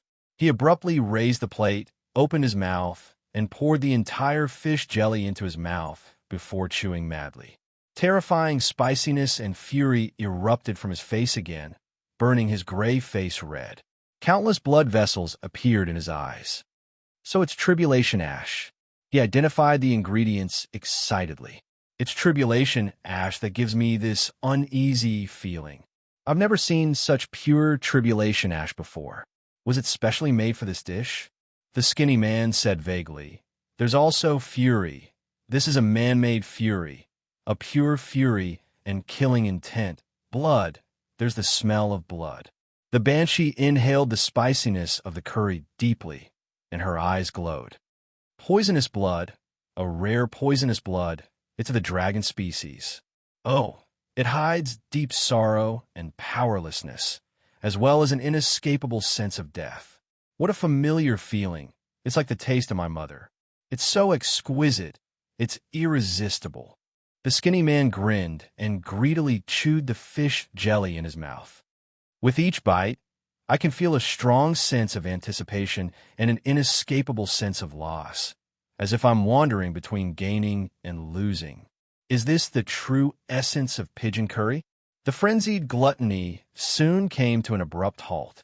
In the silence, only the black shadow at the back of the line continued to eat the curry on his plate without saying anything.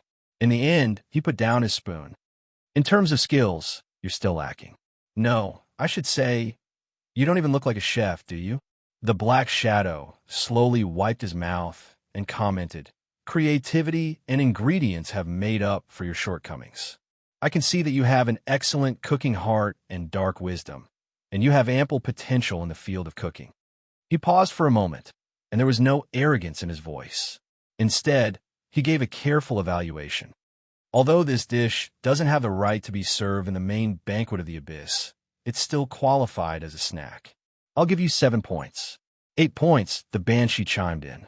7.5 points, the hippopotamus judged. 7 points, the skinny man said.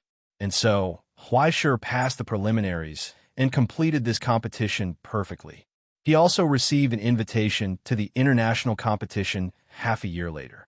Thus, in the silence, the youth happily took a step back and turned around to leave. Just as he brushed past him, he heard the rotting man's mocking laughter. What pigeon curry? It's just trash. She arrogantly retracted her gaze from Huai Shi, held her cauldron, and slowly walked to the judging panel. Please taste my work. Which stew? The lid of the cauldron was slowly opened. Then, in the dark green soup, countless fish heads and messy tentacles slowly appeared, revealing a nightmarish state. Poisonous origin substances began to emanate from within, bringing with them terrifying cries of pain and suffering. These cries and curses seemed to have come from the depths of hell. Just by looking at it, countless murmurs sounded in his ears. No abuse. He wouldn't abuse him. Let's read chapter 50. Would Fong Pigeon lie to you? Even though he's dead, he's grown up. Just by looking at it, one could feel the hatred and curses that seeped into it. It was as if it would bring misfortune and make people want to avoid it. Huaishi's footsteps paused. He turned around curiously, as if he was looking forward to the results. He had a disgusting smile on his face, which made her even angrier. She gritted her teeth. Soon, you will discover how weak and laughable your work is compared to true dark cuisine. She held her anger and hatred in her heart. She reached out to scoop the soup and elegantly presented it to the judges. Such an excellent appearance was much better than Huaishi's pretentious gimmick. The judges glanced at each other. For a moment, their mouths twitched. But when they picked up their spoons and carefully tasted a spoonful, they froze in place. They frowned. Because there was no taste, there was still no taste. Was it the same as before? No, it was more like there was no salt or chicken essence. Even though the texture was not bad, no matter how they tasted it, they could not find the rich impact that they had imagined. The judges frowned. They scooped up another spoonful and smacked their lips carefully. Their brows slowly furrowed. No salt. The hippopotamus unhappily raised his head and asked. The condiments don't seem very fresh either. The skinny man shook his head. It's bland and tasteless. It's like a pot of soup that has been boiled for a long time. There's no fresh feeling at all. The banshee indifferently shook her head. It's just average. She froze in place, staring blankly at the judges. Her lips trembled in shock. Her face, under the disguise, gradually paled. After a long time, she looked at the huge shadow at the back as if she was holding on to her last hope. The shadow did not speak. More accurately, after the soup was served, he did not touch it after smelling it. Sensing the contestant's gaze, the shadow coldly raised his eyes and glanced at her. You lost. No, how is this possible? She madly rushed forward and snatched the bowl from the hippopotamus's hands. She drank a mouthful and felt the pain and taste of the rich impact of the resentment origin substance exploding in her mouth. She could not believe it. I didn't make any mistakes. There were no problems with any steps. No, you were wrong from the beginning. The banshee mockingly looked at her and spoke the truth. You were slow. You were one step too slow. One step was enough to determine the current outcome. The hippopotamus sympathetically shook his head. You lost. Regretfully, we cannot let you advance. But for the sake of your efforts, we will not impose a curse on you. Please leave. No, the woman roared, unable to restrain her anger. There's a problem here. There must be a problem. The skinny man uninterestedly snapped his fingers. A waiter walked forward, reached out, and suddenly grabbed her neck. Step by step, he violently dragged her out of the arena. The woman crazily screamed and struggled. Her cloak fell down, revealing a large patch of strange blue-black tattoos on her shoulders. When she saw Huaishi, she froze. Huaishi was smiling, as if he had expected it. I'm sorry. He shook his head in pity. After eating my sea maggot, cough cough, my pigeon curry, anything you eat will no longer taste good. This was his purpose of serving the dish in advance before his opponent. The decaying toxin in the blood of the blue-crowned dragon mixed with the ashes could numb the judge's sense of taste and perception, causing their body and soul to enter a short period of sage after intense stimulation. During this period, everything would be bland and tasteless. When Huaishi stood in front of her, she was bound to lose. It's you. It's you. The woman crazily screamed, reaching out to scratch him, but she could not reach him. The waiter's speed increased.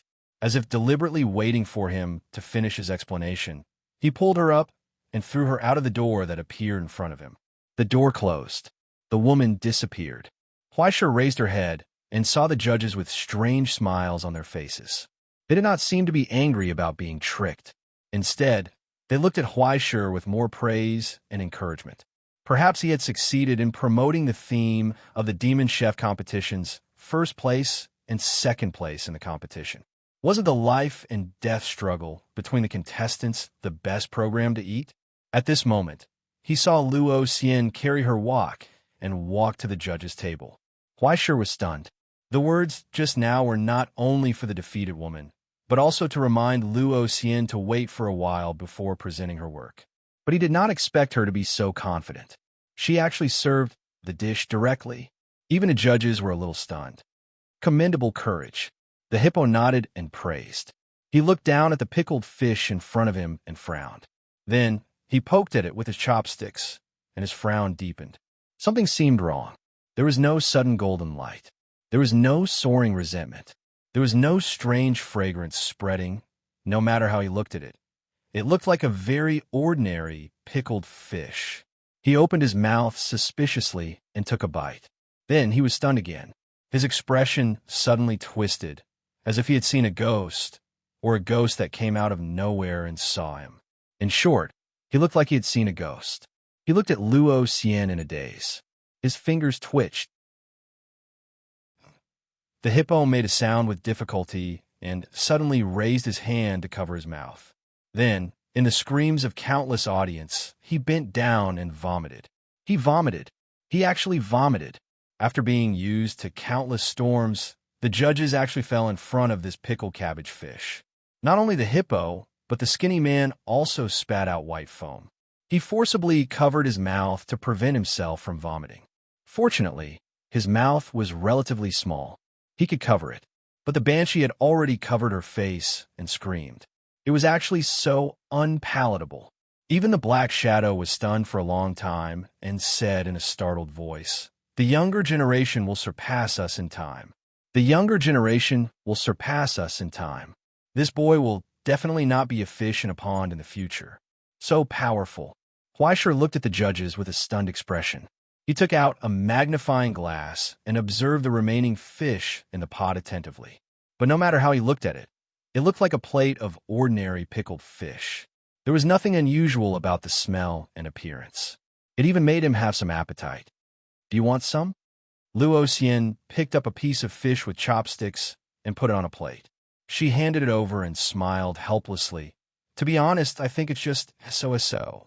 Huaishir looked down at the plate in front of him in a daze. He swallowed his saliva. To be honest, he knew that he seemed to be looking for trouble, but he just couldn't help but want to know what this thing tasted like.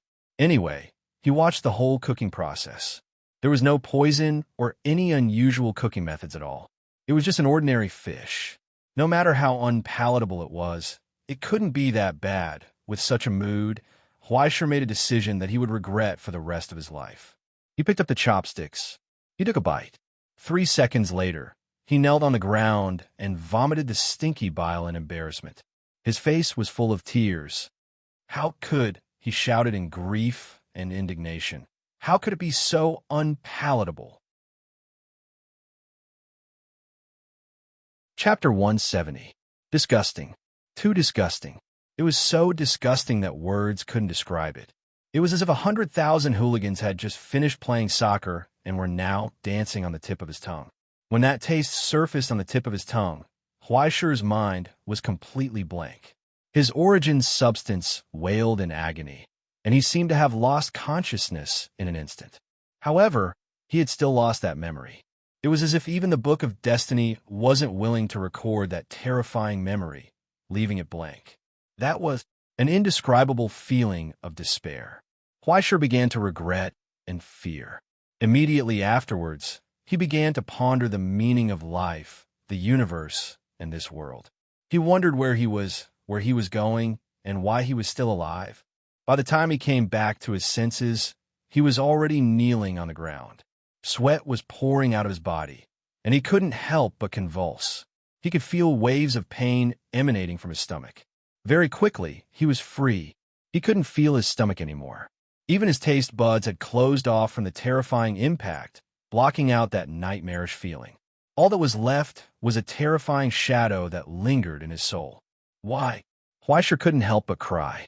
He asked from the bottom of his heart, "How could you make something so disgusting look so good?"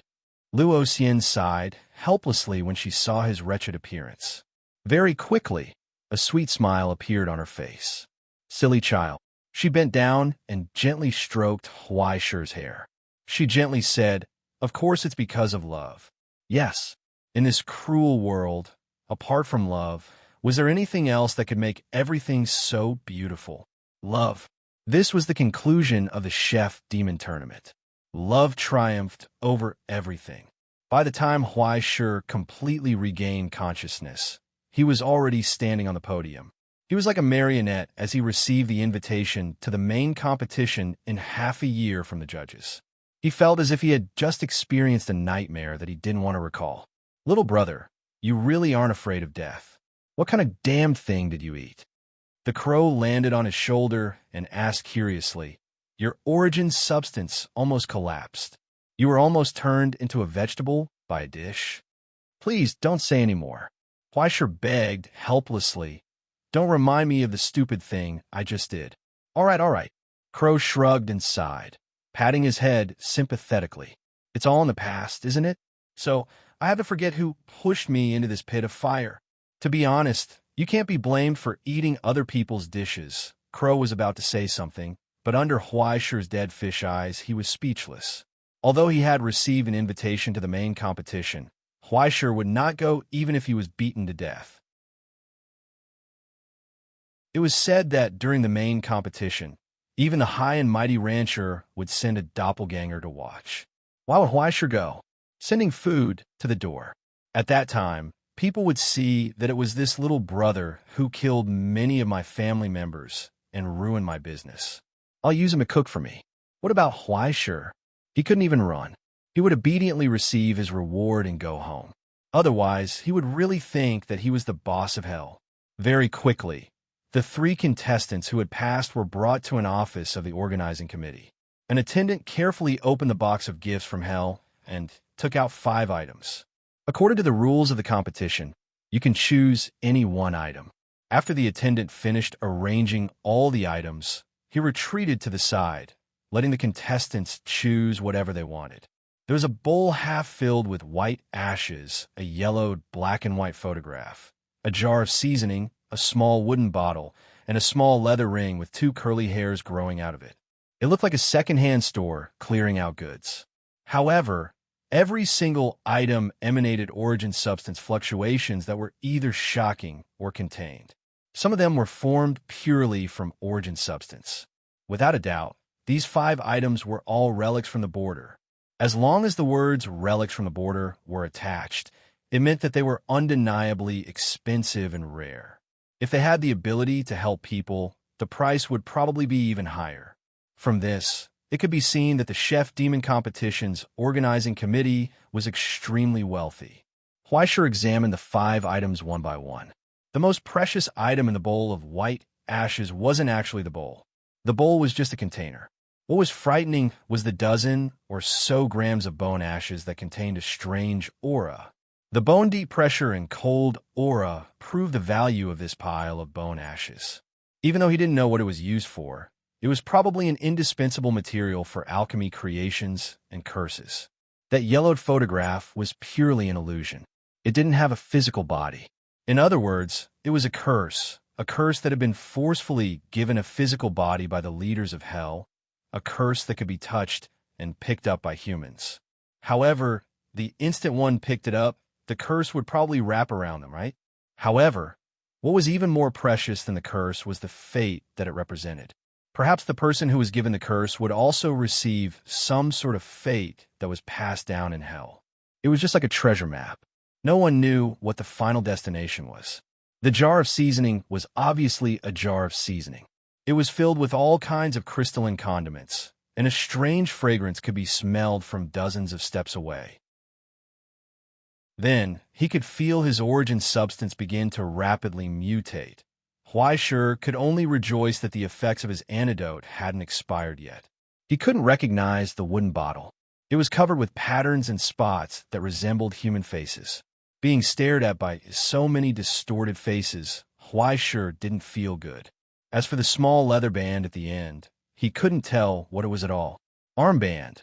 Cyclops O. Jin's brother's garment. Crow calmly explained. The person who wears it will receive 1/10 of the Cyclops' power, but the price is that they will never be able to reproduce. Giant strength. Huai Shi's eyes instantly lit up. This was a good item, a divine tool that purely increased attributes. Even as short as Cyclops was at least 200 meters tall, even a tenth of his power would be shocking enough. As for the price of having no descendants, even though it sounded terrifying, there would probably be many people who would wear it for the sake of this tempting power. But why is the name so strange? Huaishur asked, does it have some sort of background story? No, almost every Cyclops can make an armband like this. There are actually quite a few of them in the modern realm and on the border. Crow laughed as if she was mocking him. All of this comes from an ancient tradition that the Cyclops have when newborns are born. What tradition? Are you sure you want to know? Crow's expression became strange. I'm not the one who wants to say this. If you want to say it, then say it. How can you keep me in suspense halfway through? Okay, so the so-called ancient tradition is... She paused for a moment and coughed twice. Circumcision. Why was my mouth so king cheap? Huaishur gave himself a big slap in the face. He regretted his actions. He already had enough nightmares tonight. Why did he have to make life difficult for himself? The first to make a choice was Wild Hunt. He walked straight up, picked up the jar of seasoning, put it in his pocket, and turned around to leave. He didn't have any desire to stay and chat. Which one should we take? Huaishur asked. The wooden bottle. That's the urn of tree blood. It's an important material for your advancement. Hurry up. Although it's not precious, it's a rare material that can only be found in the depths of hell above level 20. Crow urged.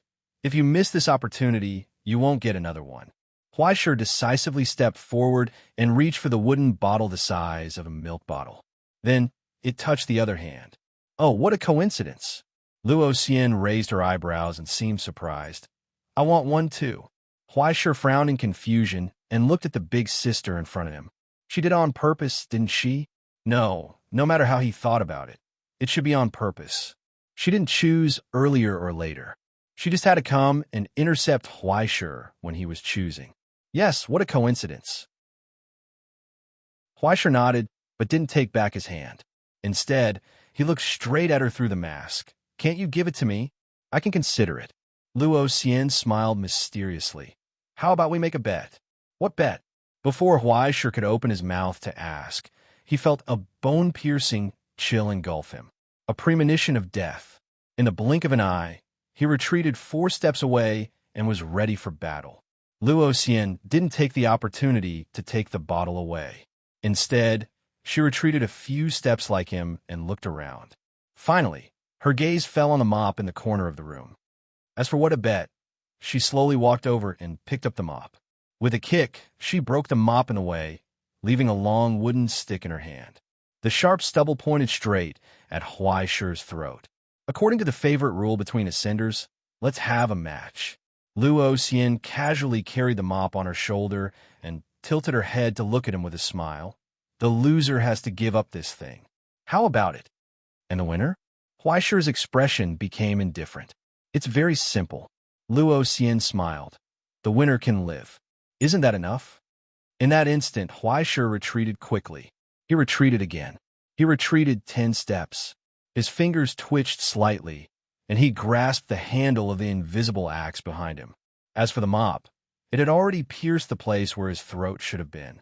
Luo Xian's speed wasn't fast. To be honest, it wasn't easy for a Ascender without a stigmata to reach such a level. She was almost touching the edge of the 3rd rank.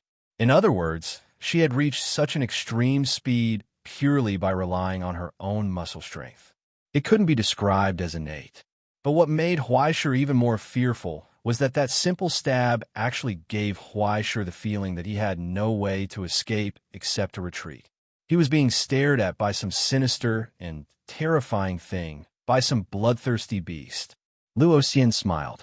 That abnormal and terrifying killing intent burst out from her slender body. Along with her scarlet eyes, it stabbed straight at Huaishur. Then she licked her lips excitedly, like a hyena feverish, happy to see the prey. Let's start the duel fair and square. Chapter 171. Before she had even finished speaking, pitch-black flames began to rise from Huaishur's chest. The tiles beneath his feet began to crack, as Huaishir shot through the air. The invisible axe chopped downwards. As if she could see the invisible axe, Luo Xian suddenly slid forward in a strange manner, barely dodging the axe's blade. Her ears twitched slightly, and a look of understanding appeared on her face. Is it an axe? That's hard to say. Huaishir whistled. An axe? A sword? No, it might even be a spear. Do you want to give it a try? In his hand, the origin substance on the axe's blade constantly changed, constantly adjusting the axe's center of gravity and length. He casually chopped down, deceiving Luo Xian's senses. Luo Xian was stunned. An opportunity. Huaishir's eyes widened as he charged forwards again. However, the axe he swept out with was actually blocked by the mop. It was as if he could see the shape of the axe's blade. The mop in Luo Xian's hand collided with the axe's handle, just barely managing to neutralize Huaishir's attack. As if she had discovered something, she couldn't help but laugh. Little brother, you're so gentle. You're actually using the back of an axe? It's called being polite. Huaishir suddenly charged forwards, chopping down with the axe again. However, when a mop collided with it again, the steel-like origin substance suddenly dissipated. Huaishir raised his left hand and began to grow, forming the outline of a sacrificial blade that stabbed towards Luo Xian's neck. Immediately afterwards, he stumbled and almost fell to the ground. Sloppy footwork. The mop's end whipped towards Huaishir's calf, causing his entire body to go numb. Just as he was about to stumble, the mop suddenly trembled and chopped downwards in a curved arc towards Huaishir's face. Huaishir's falling motion suddenly came to a halt. As the end of the cross-shaped spear stabbed out, his entire body moved in a strange arc, as if he were a pole vaulter. In an instant, he was within 3 steps of Luo Xian. He raised his hand and clenched his fist. Smash! Bang! Luo Xian took a step back in astonishment, and then pulled away from Huaishir. He seemed to be surprised. I almost thought you were a Roman. Luo Xian raised her hand and slowly wiped away the blood flowing out of her nostrils. She asked softly, the footwork just now has a hint of the Inquisition style. Where did you learn it? Can't I be a Roman? Huaishir asked in Latin. It shouldn't be, right? Luo Xian seemed to be amused by his cover-up. Such a unique mask. I remember your name is Huaishir, right? Is it the one from Xian High? Huaishir was stunned. After Xiaobai came back, he told him a lot of things. Luo Xian tilted her head and looked at him. To be honest, since I've met him, I also want to see what kind of genius would be crazy enough to confess to the White Emperor's son. Huaishir was stunned for a long time before he sighed helplessly. I have to say that this is a misunderstanding. It doesn't matter. I don't care. Luo Xian's nosebleed face revealed an excited smile again. She asked softly, a duel is a pure thing. There's only victory and defeat, right? In her hand, the mop broke in two, and her arms slowly spread out. The smiling big sister instantly turned into a blood-stained, evil spirit. I have to be more serious. With a smile, she suddenly appeared in front of Huaishir. Then, Huaishir flew backward. In midair, his pupils shrank in shock. A terrible tear appeared on the clothes on his chest. 2 intersecting bloodstains spread from where the wooden stick had slashed across his chest. It was just a flesh wound, but her speed was frighteningly fast. In an instant, it had almost doubled. Footwork. It was that strange footwork.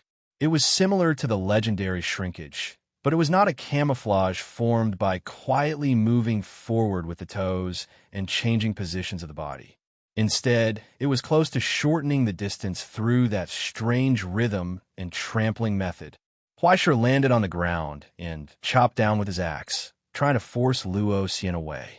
But Luo Xian's feet once again slid 3 feet to the right out of thin air. After snatching Huaishir's attack, she closed in on him step by step. Since becoming a sublimator, for the first time, Huaishir encountered an enemy that he could not suppress with his own skills. No, the skills that he had obtained from countless deaths and records were actually suppressed by her skills, even without the sacred mark. After several exchanges, the 2 wooden sticks in Luo Xian's hand did not collide with Huaishir's weapon. Instead, They almost poked Huai Shi's vital parts several times. If she had a sword in her hand, Huai Shi would have been injured. Bang! The change of sword and axe finally gave Huai Shi a chance to cut off a wooden stick in Luo Xian's hand. Her speed slowed down. Although she was a sublimator who had passed the puberty period, without the sacred mark, her physical strength was ultimately insufficient. Luo Xian began to sweat. He took the opportunity to take a step back and stared at her. "Who are you?" "It's an unfamiliar big sister." Luo Xian tilted her head and winked playfully. "Are you only interested in getting to know me now?" Huai Shi did not speak. He lowered his head and looked at his chest. There were 2 shallow wounds on his flesh. But what puzzled him was that the blood did not stop flowing. It even flowed more and more, as if there was a trend of heavy bleeding. "Dripping spring," Luo Xian suddenly said. "Yes, you've already demonstrated your soul ability, so I should at least explain mine, right?" Luo Xian said calmly. "You have also experienced it yourself. The effect is to make people bleed nonstop. So, if we want to fight a protracted battle, my side has the advantage." "Is that so?" Huai Shi stretched out his hand and wiped his chest. The mercury-like liquid metal flowed on the wound, instantly sealing it. Luo Xian was stunned. "What kind of move is this?" She sighed in astonishment. "It's so despicable." "The despicable part is yet to come." Huai Shi shook his head. Under Luo Xian's feet, the green bricks that had been crushed by Huai Shi suddenly cracked. A grayish-black iron wire rope suddenly shot out from it and tightly wrapped around Luo Xian's ankle. It stopped her for a moment. Then she saw Huai Shi bend down and assume a thrusting posture with an extremely irregular posture. He suddenly stepped forward, and a bright glow burst out from his hand. "Eat my salted fish's thrusting spike." Soul burning. The surging flames in his chest suddenly burst forth. Following Huai Shi's movements, the cross-shaped spear that was sprinkling dragon blood pierced through the air in an instant. Luo Xian's pupils dilated in an instant. In the instant that she knew it was impossible, her waist weakly leaned back, avoiding Huai Shi's thrusting attack. Her cheek almost brushed against the horizontal branch of the spear, but her feet suddenly separated, and she stood still on the stone floor. The last wooden stick in her hand stabbed towards Huai Shi's face. It was as if she had long since calculated Huai Shi's fastest speed and reaction distance. At the last moment, it was too late to deliver this exquisite attack. There was no way to dodge, no way to block, no way to retreat. A fatal blow. Huai Shi's hand only trembled. The tip of the spear trembled. Strands of dragon blood flew out, floating in the air. A thin line landed on her cheek. The sharp wooden stubble suddenly froze in the air. Her strength was exhausted. The moment the azure-crowned dragon's poison came into contact with her skin, it exploded from the origin substance. An irresistible tiredness and drowsiness rose in Luo Xian's consciousness. She staggered and fell to the ground. Victory and defeat had been decided. Huai Shi put away the spear and lowered his head to look at the powerless Luo Xian on the ground. Her hair had already turned gray. After a brief moment of hesitation, Huai Shi sighed. He took out a syringe gun from his pocket, pressed it against her neck, and pulled the trigger. The poison was relieved. "I controlled the dosage. When we go back, find a good doctor and buy some antidotes to eat. You'll be fine." Huai Shi slowly stood up and said, "Don't worry. The aging brought by this light dosage is only temporary. It won't harm your body." "Are you that kind?" Luo Xian couldn't help but laugh. "I wanted to kill you. Are you the kind that's especially soft-hearted? You can't bear to kill a pretty girl when you see one? Ah, you definitely don't have a girlfriend. Although I don't understand what's going on, you and White Emperor's son are friends, right?" Huai Shi sighed. "I owe her a big favor, a big, big favor. I've been thinking about how to thank her the next time we meet. I can't say that I'm sorry for killing your friend, right?" "Huh." Luo Xian seemed to be amused by this joke. She narrowed her eyes and said, "Then I'll see you in Jinling. You'll participate in this year's Asian rookie competition, right?" "Not necessarily." Huai Shi shook his head and said, "To be honest, I'm not that interested." "Liar." Luo said. Yep, you're actually very interested, right?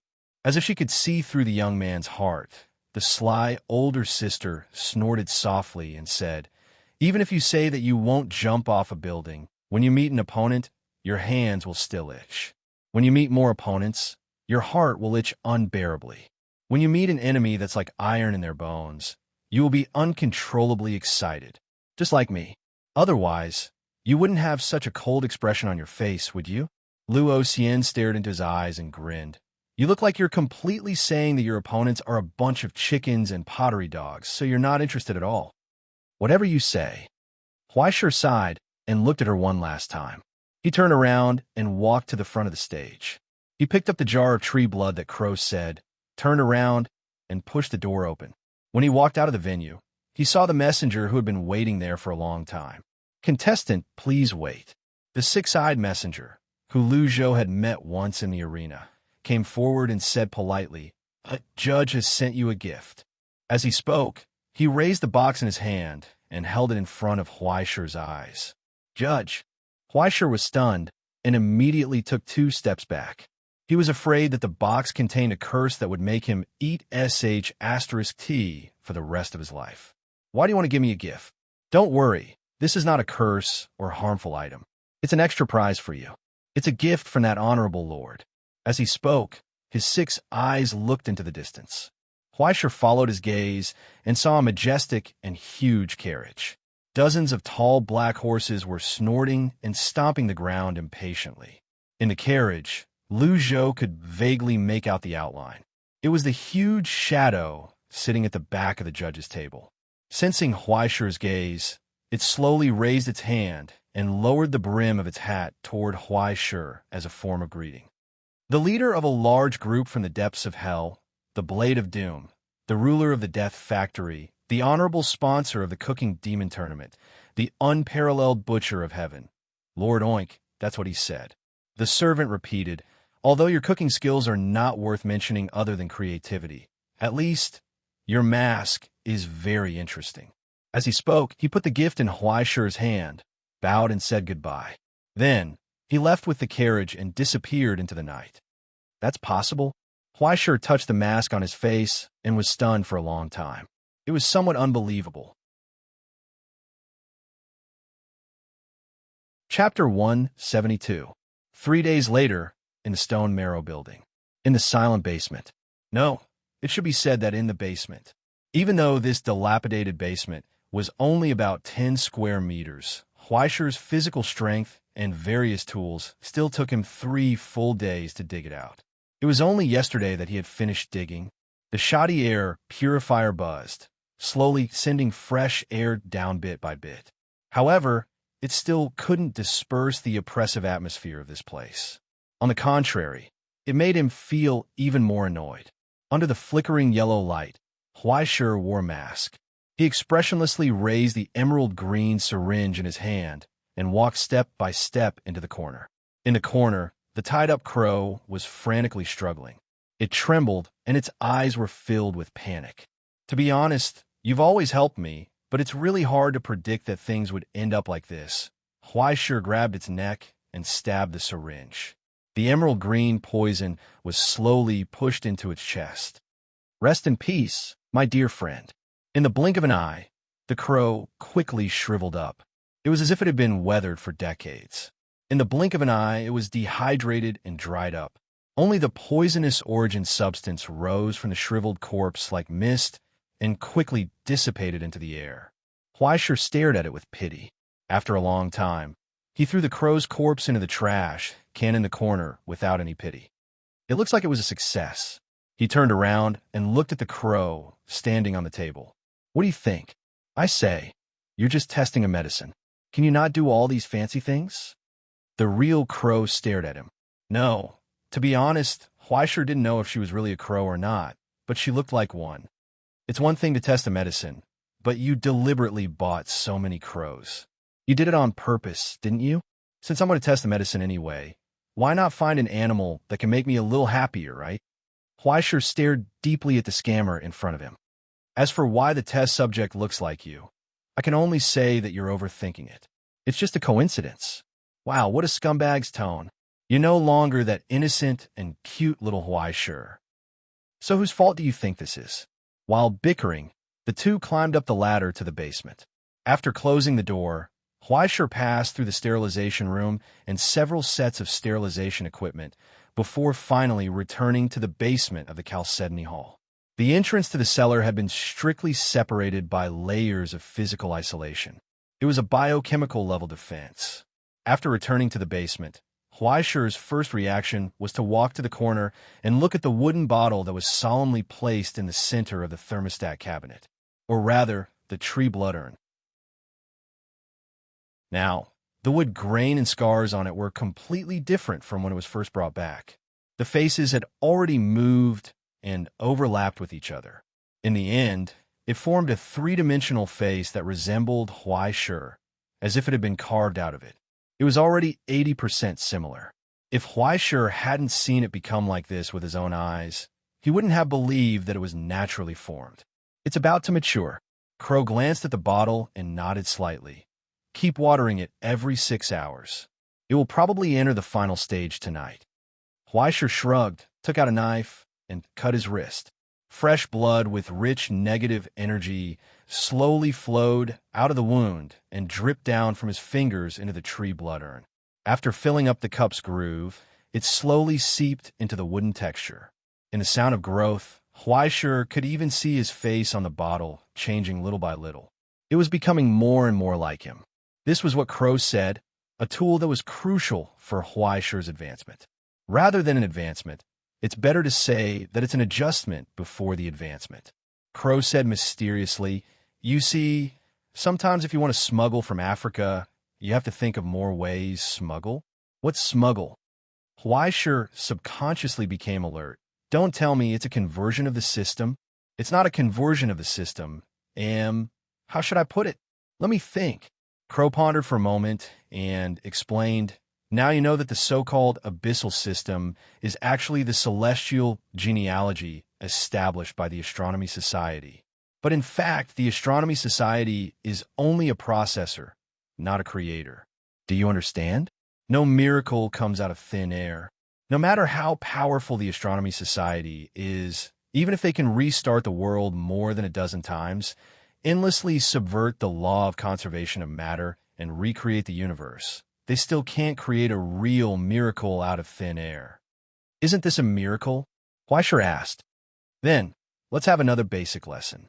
Crow paused for a moment and said seriously, "Strictly speaking, among scholars, the so-called miracle is not a supernatural phenomenon or an incredible thing created by the gods. It specifically refers to the changes above the laws of the world, the instructions and the embryonic form of the phenomenon that directly overflows from the axis of the world. Of course, a large part of it comes from the gods that were born with the world, but there is still a part that doesn't belong to the gods. Do you understand?" Huaishur understood a little, but he always felt that the topic she was talking about was very strange, as if she was hiding something from him, but it seemed that he was just a little bit away from understanding it, separated by a layer of window paper. The so-called celestial genealogy, which is the abyssal system that has fallen today, is a part of this miracle converted into the source code through the records and recreated. Crow said this and saw that Hao-Run was still confused.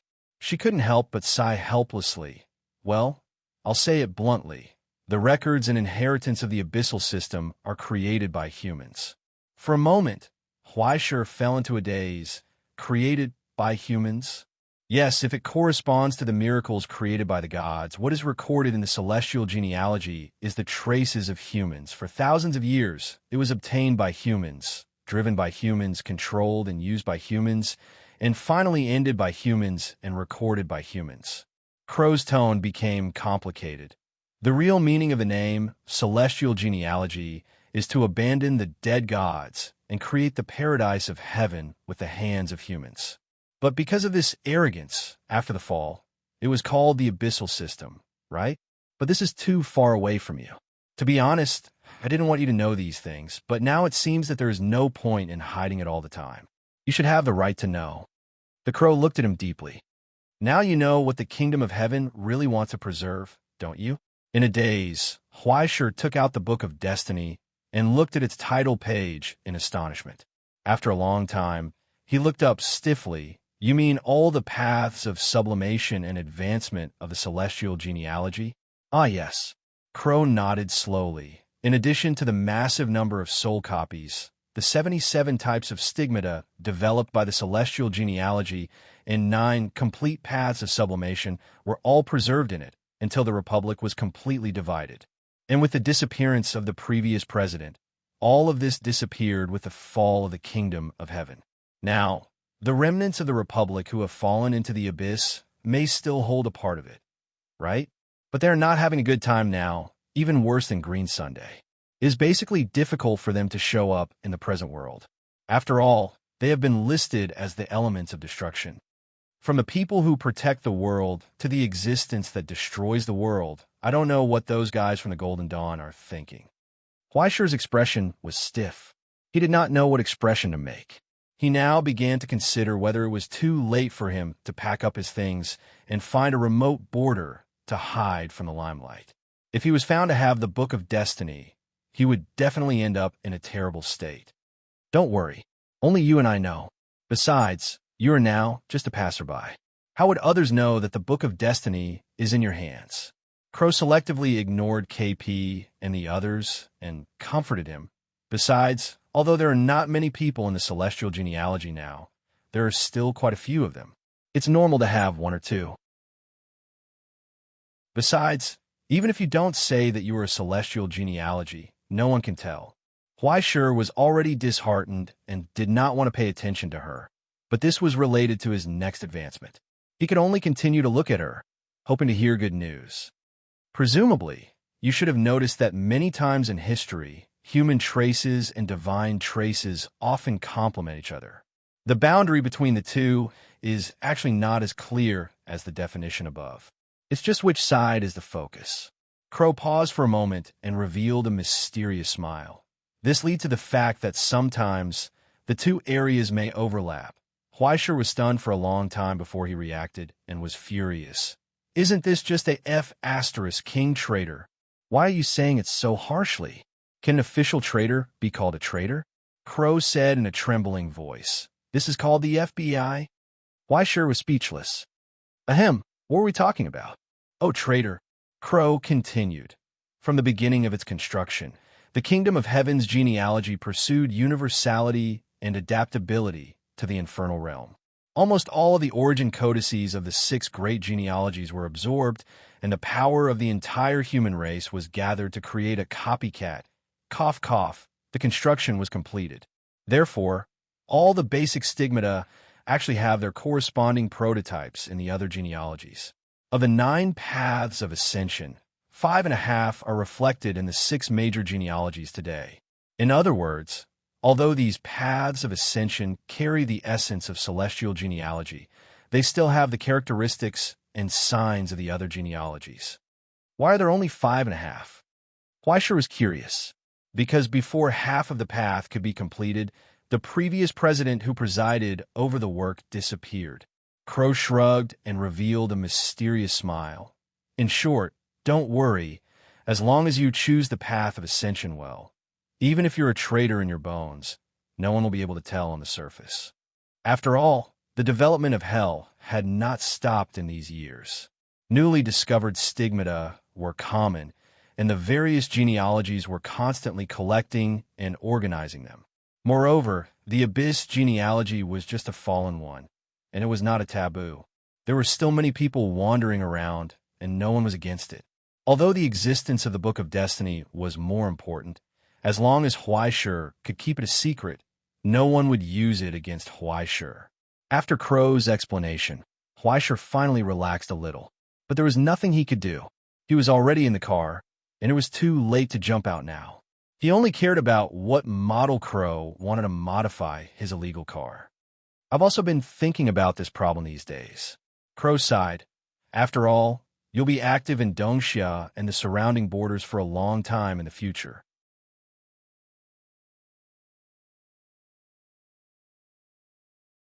Chapter 173.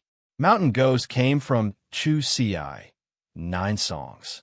In essence, It was a sacrificial song for the mountain ghost.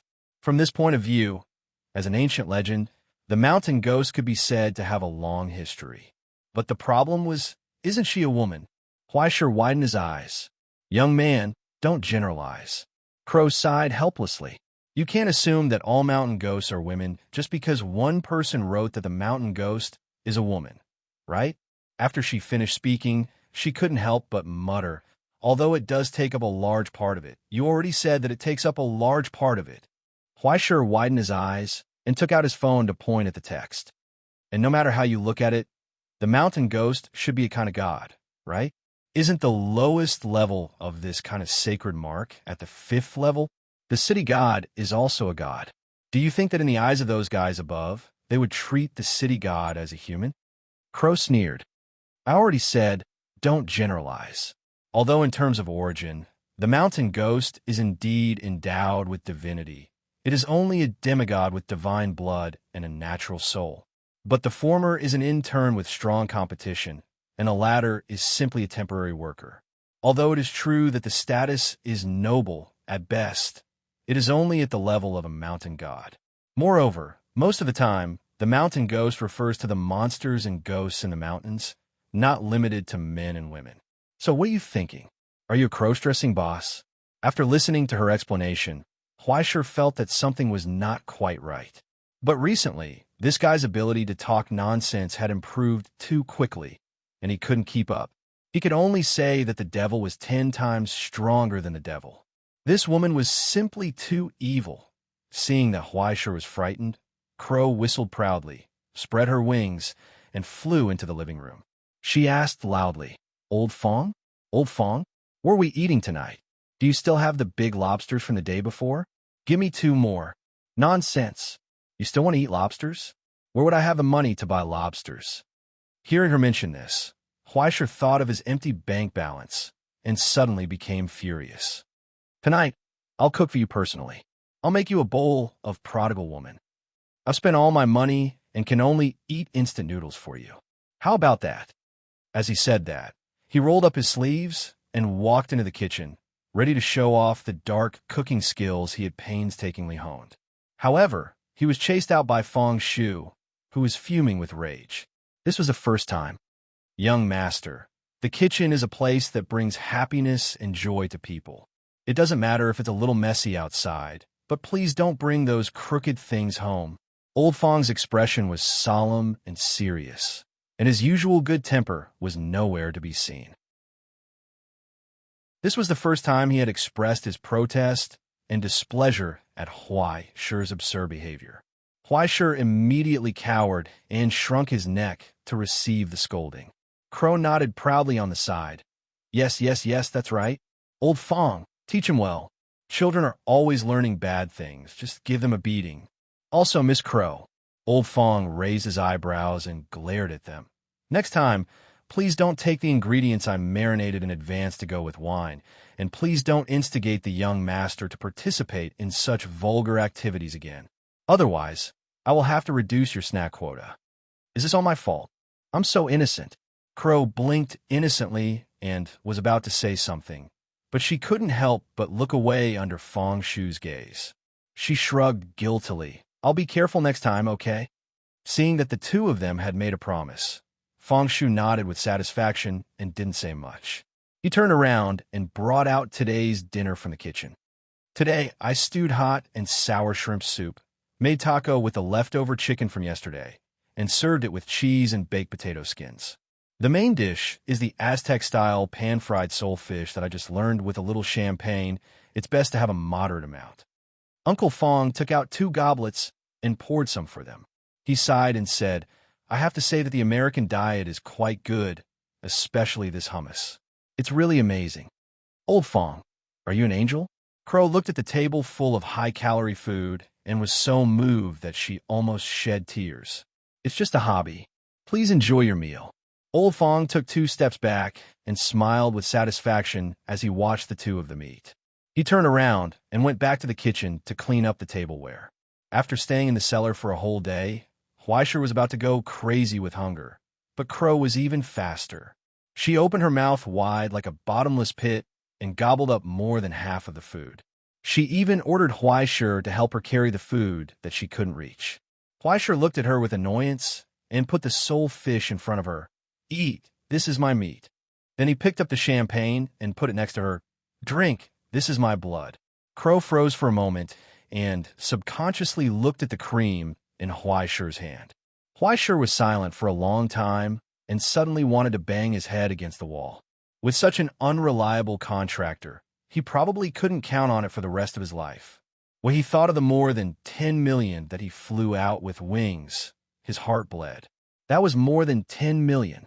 It was more than 10 million that he could earn by playing the violin for more than 1,000 years. In the end, he had just received the money and had not even warmed it up. He had only used it to purchase a monthly mobile game card. He did not even have the time to indulge in extravagance before it was gone. Gone. It turned into a mess of equipment and a few broken books that were completely used to pay protection fees. His heart was about to break. Last time when he joined the Salvation Society, the game console that Xunyu promised him had just arrived, and he didn't have time to buy the game. It was all gone.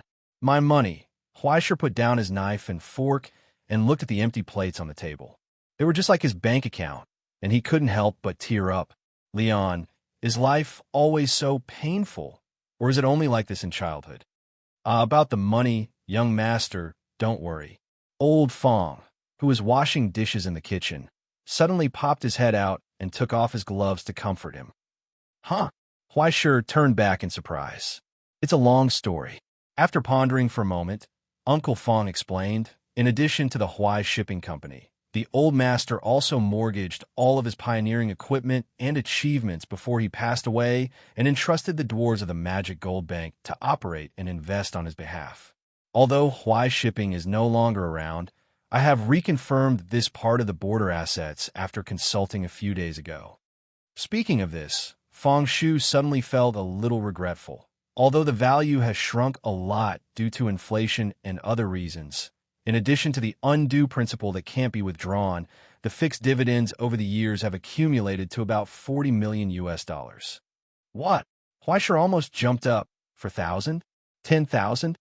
I have applied for it in your name, young master, but according to the old master's will, before the official heir reaches adulthood, only 6% of the working capital can be used annually. As he spoke, he carefully took out a black card from his pocket and placed it in front of Huaishur, excluding the fixed daily living expenses and necessary expenses, such as the maintenance and operation of the Chalcedony Hall, a total of 1 million US dollars. 140? 10,000? US dollars? Huaishur lowered his head and stared blankly at the card with the unfamiliar bank logo in front of him. His mouth couldn't close. When he thought of the 40 million US dollars waiting for him when he turned 18 next year. Moreover, when the contract expired, there was an even more terrifying amount of principal.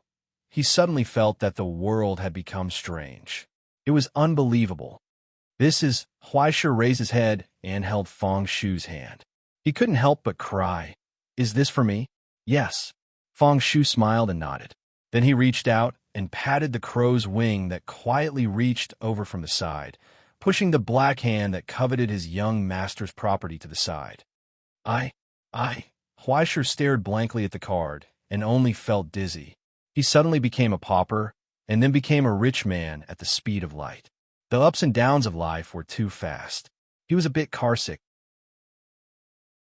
Although his heart was surging with endless cries, in the end, Huaishur couldn't help but swallow. He reached out and returned the card to Fong Shu. "You, keep it for me." He was scared. He wasn't afraid of spending it recklessly.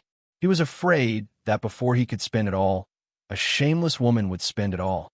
He had to plan carefully how to spend the 1 million US dollars. Fong Shu didn't refuse anymore.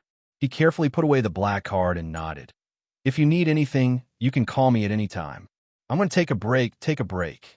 With a foolish smile on her face, Huaishur struggled to get up. She wobbled back to her room as if she was floating. "Silly kid, he's used to being poor." Crow landed on Fong Shu's shoulder and sighed helplessly. "I bet he's wondering if he should get another monthly card." Frugality is a virtue. Old Fong calmly defended his young master, as always. There's so many virtues in the world, but how many can really make people happy? Crow shook his head and sighed. He raised his wings and rested them on Old Fong's shoulder as if he was putting his arm around his shoulder. He took out his phone and showed it to him. Old Fong, look at this. This is a professional clean workbench from the Cavendish workshop. This wasn't in the budget, Ms. Crow. Old Fong casually pressed down her wings that quietly reached into his pocket and said seriously, "Besides, this is the young master's property. I suggest you discuss it with the young master." Crow stared at Old Fong with her watery eyes. Old Fong's expression was calm and unmoved. She sighed dejectedly. All right, I'll try my best to persuade him. Every time I spend a little money, it's like I'm killing him. I bet his mind must be filled with thoughts of how to get his monthly card. I'm sorry I can't help you, but I've prepared another gift for you." With that, Fong Shu bent down, opened the drawer, and took out a small wool vest from between the knitting needles and a few balls of wool. He carefully picked it up with both hands and handed it to Crow. It was a pure white vest with cashmere inside and a crow's head embroidered vividly on the back. "I'm sorry to make you laugh." Fong Shu was a little embarrassed. "It's getting cold recently, and I can't buy clothes for you on the market, so I made it myself." Old Fong. Crow held the vest for a long time and was moved to tears. "You're really an angel, right? It's just a small hobby." The old butler smiled as usual and watched Crow leave. After a long time, he turned around and curiously looked at the game console in the living room. His expression became serious, as if he was facing a great enemy. "Games? I don't understand. Are they fun?" He scratched his mottled white hair and took out his phone. He somewhat awkwardly searched for related products, but in the end his eyes were dazzled. "Are these all of them in stock?" "All of them are in stock, dear." The store's reply was quite fast. Fong Shu frowned in distress. Finally, he picked out all the games with naked women on the cover. This, and this. "Except for these," he said. "I want all of them. Give me the deluxe version." On the other side of the screen, the dull seller's head was filled with countless question marks. Chapter 174. At 11:40 in the evening, Huaisher woke up from his dream as if he had set an alarm clock. He washed his face in his pajamas and pushed open the door to the basement. He went straight down the zip line to the basement. In the familiar stuffy heat, there was only the buzzing sound of the low-quality air purifier. "Is it time yet?" Huaisher simply sat on the ground and stared at the big cauldron that was operating silently among the layers of steel in front of him. Or rather, it should be called a rune-sealed refining furnace. This thing that looked like a huge hot water bucket at a banquet in the countryside looked ordinary. Huaisher had spent more than $3 million to buy it, and it was a second-hand product that had been eliminated from a regular alchemy workshop. In Crow's words, a brand-new one could not be bought with $30 million, so he might as well buy a second-hand one that could make do with it. After all, it would be thrown away after one use. A one-time refining furnace. With such extravagance, Huaisher could only hope that it would be worth it. Without the need for a clock, Crow listened to the low echo in the furnace. 5 more minutes. No one spoke in the silence. Apart from the buzzing purifier, there was only the faint sound of water dripping from the furnace. Different from other alchemy cauldrons, this furnace used hydroponics and cold refining methods. It used a special solution to fully atomize the materials and then coupled and extracted them at the molecular level. It sacrificed time and efficiency in pursuit of absolute stability and gentleness. In the words of the developers, no matter how flammable and explosive you used it to refine, there would be absolutely no explosion. There was absolutely no leakage, and it was absolutely safe. Huaisher could only hope that what they said was true. Otherwise, once the stuff inside was leaked, not to mention the Stone Marrow Museum, the entire Qingxiu Mountain behind it would be at risk of being contaminated. Most of the things that the Ascendants researched were in this situation. They had to be extremely careful or extremely risky. The slightest mistake would create hell on earth. What was being purified was an out-and-out fierce poison. According to Crow's recipe, using half of Huaisher's blood as the base material, it was like mixing wine. After going through hundreds of processes over 3 days and mixing in various materials, the Een spirit's blood that was full of pure negative energy was completely transformed into a poison that contained all kinds of primitive malice and dark essence. Regardless of whether it was the most primitive formula for the plague or the essence of the wolfsbane, they were all contained within. Following, there were smallpox, dengue fever, Ebola, and other terrifying plagues that had to be properly preserved in various biochemical laboratories. There were even various viruses and bacteria circulating at the borders. Throughout the entire process, Crow displayed a terrifying skill that was enough to win first place in the World Finals of the Demon Chef tournament. Fleischer still had nightmares when he recalled the scene of him carefully operating these things a few days ago. The things that he made to kill Crow for fun in the past 2 days were completely child's play in front of Crow. They were not even worthy of carrying Crow's shoes. And in Crow's work, 1/3 of it was to create this kind of fierce poison that mutated so fast that it could be counted in seconds. The remaining 2/3, however, were to use various methods to degenerate it, revert it back to its ancestors, preserve its most basic structure, and then force it into the most stable state of hibernation. It was like creating a demon and then forcibly turning it into a baby. If Fleischer could understand a little bit in the first 1/3, then the latter part, he had no idea how Crow accomplished such an inconceivable miracle. And what is it for? Fleischer asked, putting in so much effort to build a skyscraper and then bulldozing it, leaving only the foundation behind, isn't a bit of a waste of effort. Doesn't this prove that this foundation is enough to support a 10,000 feet tall building? Crow calmly said, as long as it proves this point, it's enough. Fleischer wanted to ask more, but he heard a crisp echo from the furnace. The long smelting process had come to an end.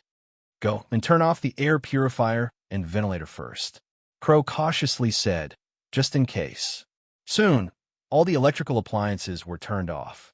Fleischer pulled up the layers of covers and then completely sealed the last alloy gate, cutting off the connection between the inside and the outside, and the narrow cellar became more and more suffocating. Fortunately, Crow was not a living creature, just a blob of ink, and he could enter the ghost state, minimizing the need for oxygen to avoid the fate of suffocation. And as the layers of furnace doors were opened, in the midst of the sudden dispersal of atomized liquid ammonia and all kinds of liquid vapors, a test tube with sparkling water droplets slowly rose from the core. In the test tube, about 20 milliliters of blood had been purified to the point that it was colorless. It looked like a new type of normal saline, ordinary and unremarkable. In the cold liquid ammonia, it maintained a liquid state, but once it returned to normal temperature, it would quickly vaporize. At that time, the endless demons with infinite variables would occupy every corner of the cellar. If no one took the initiative to catalyze it, in about a few days, tens of thousands of viruses would erupt from it, as if they were rushing to the market, and completely turn this place into a forbidden zone. Are you ready? Crow looked back at him. Fleischer subconsciously took a deep breath, held his breath, and then slowly nodded. He carefully picked up the tweezers and then opened the box beside him. Inside the box was one of the few prizes he had seen in the lounge. It was an ordinary-looking broken bowl with a handful of ashes in it. That was the gift he received from one of the judges of the cooking demon competition. Although he did not know what was going on, his taste in choosing a mask was very good. In Crow's words, it was something that was not very useful. Although it was not in the plan, since he had encountered it, it was a pleasant surprise to be able to use it.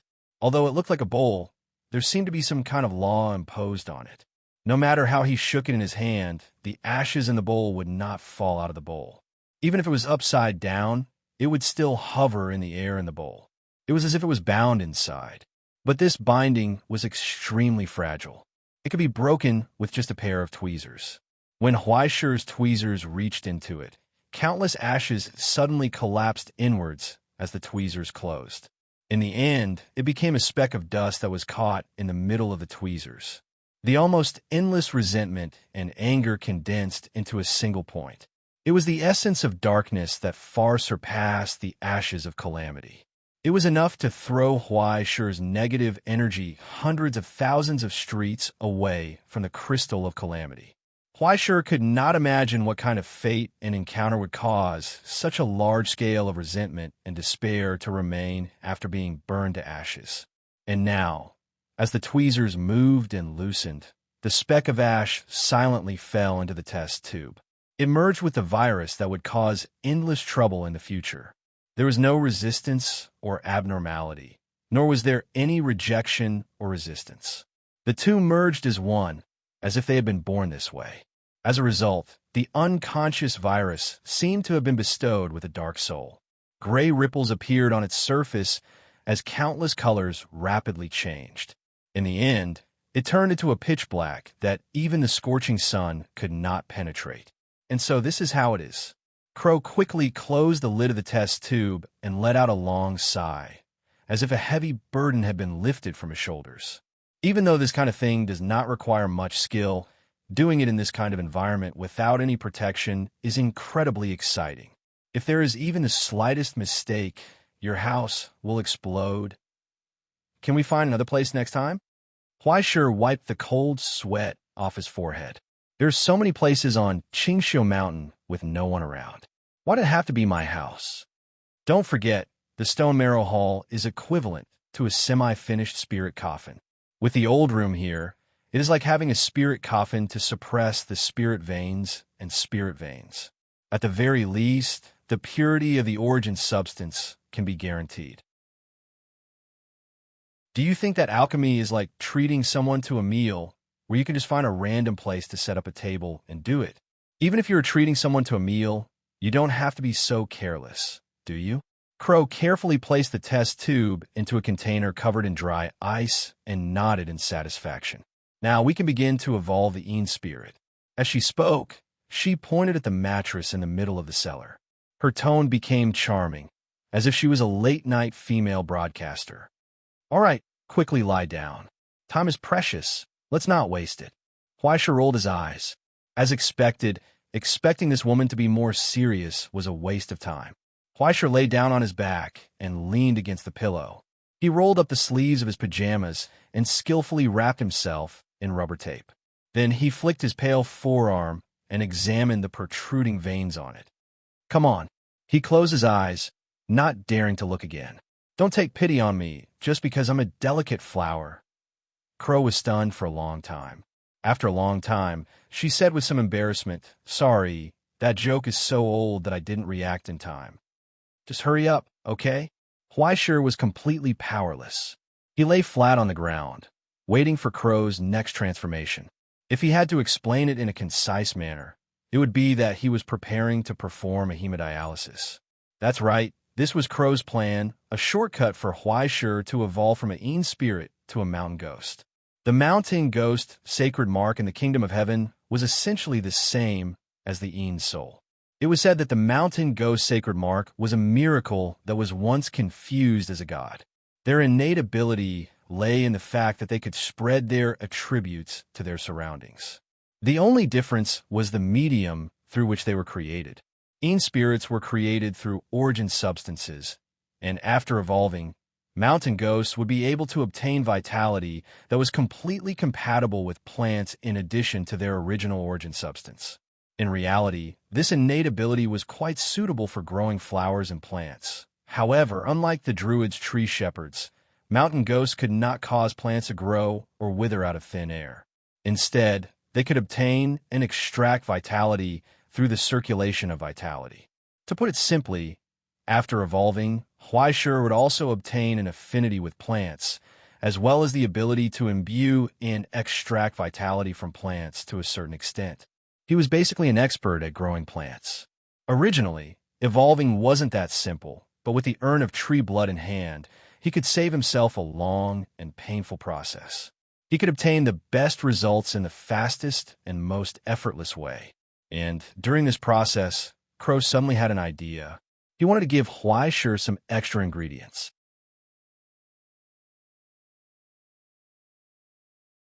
Chapter 175.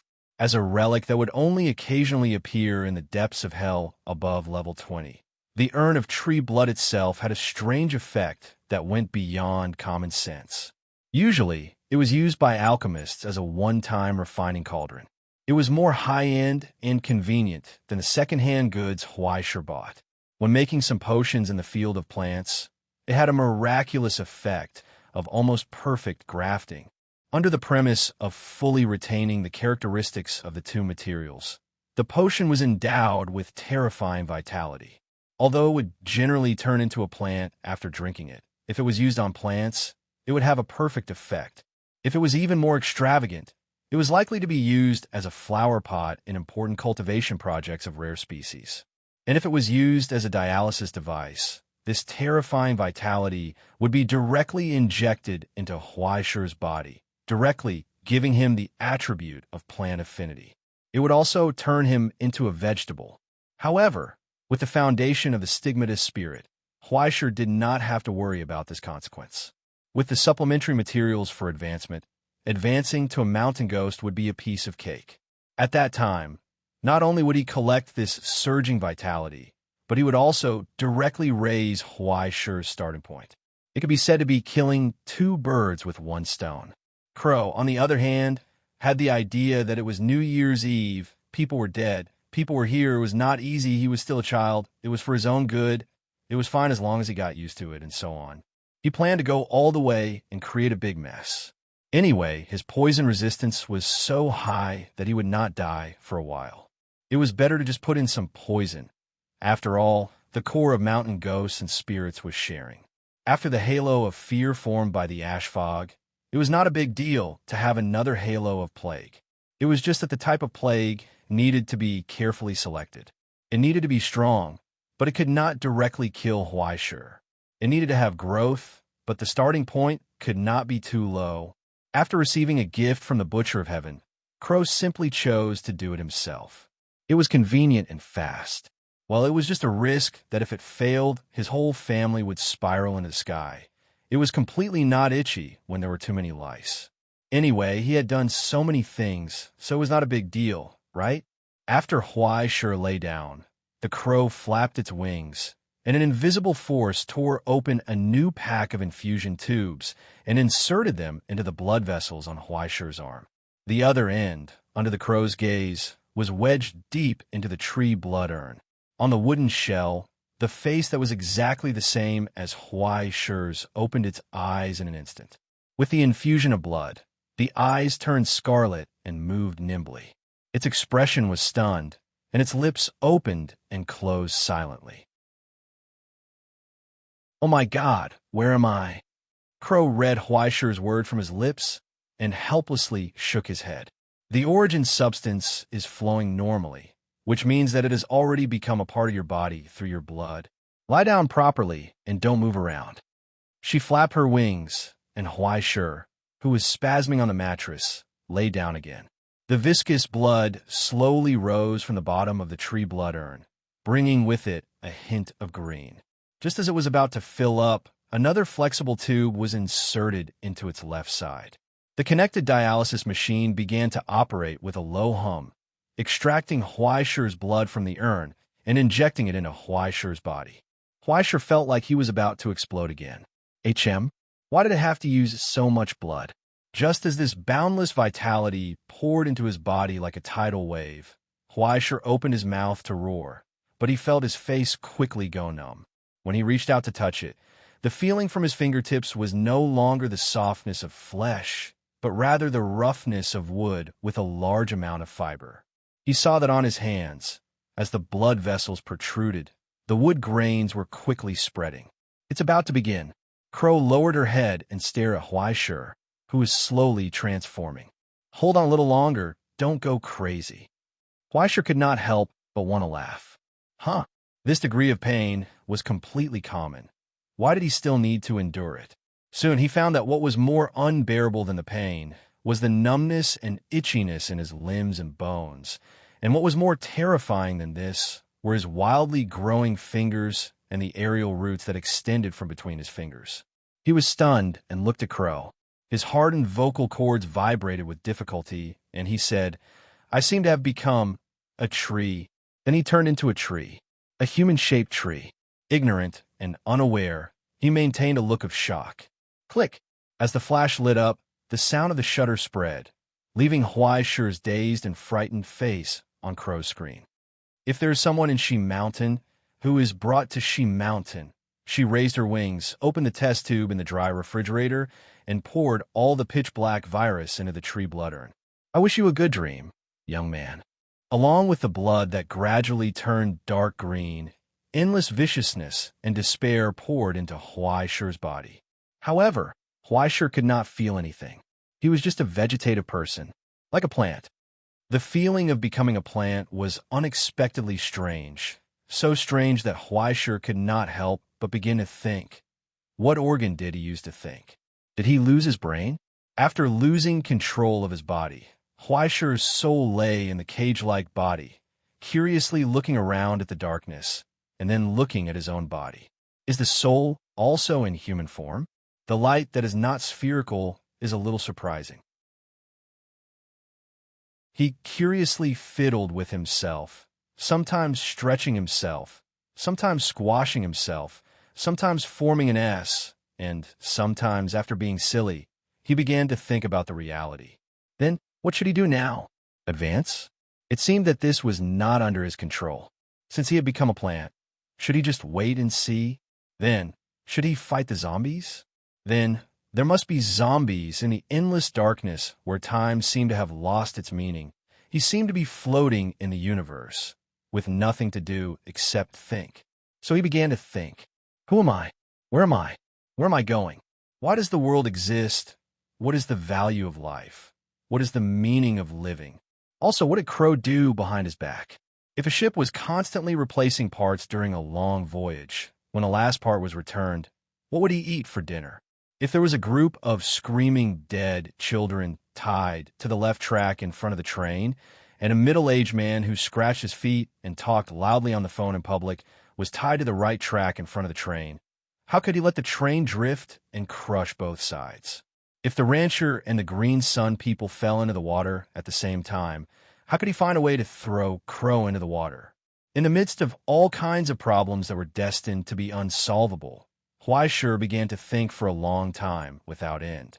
At first, there was anger and fear, meaningless resistance and resistance, struggling with illusory hope, and finally, he completely sank into the darkness in numbness.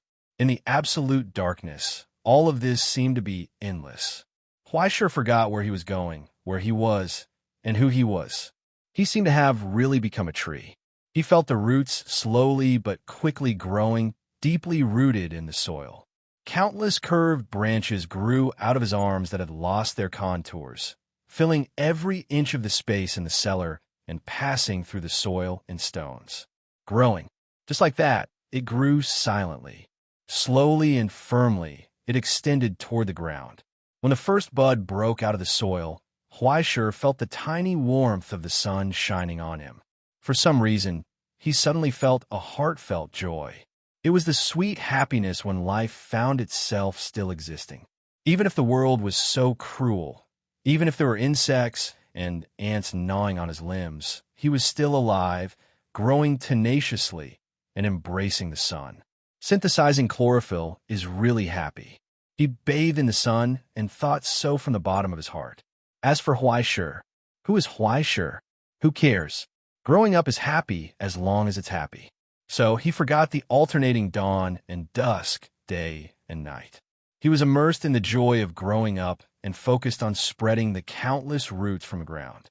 He pushed away the soil, drilled through the cover, sank into the underground river, probed into the nest, and took root in the cold city between concrete and steel bars.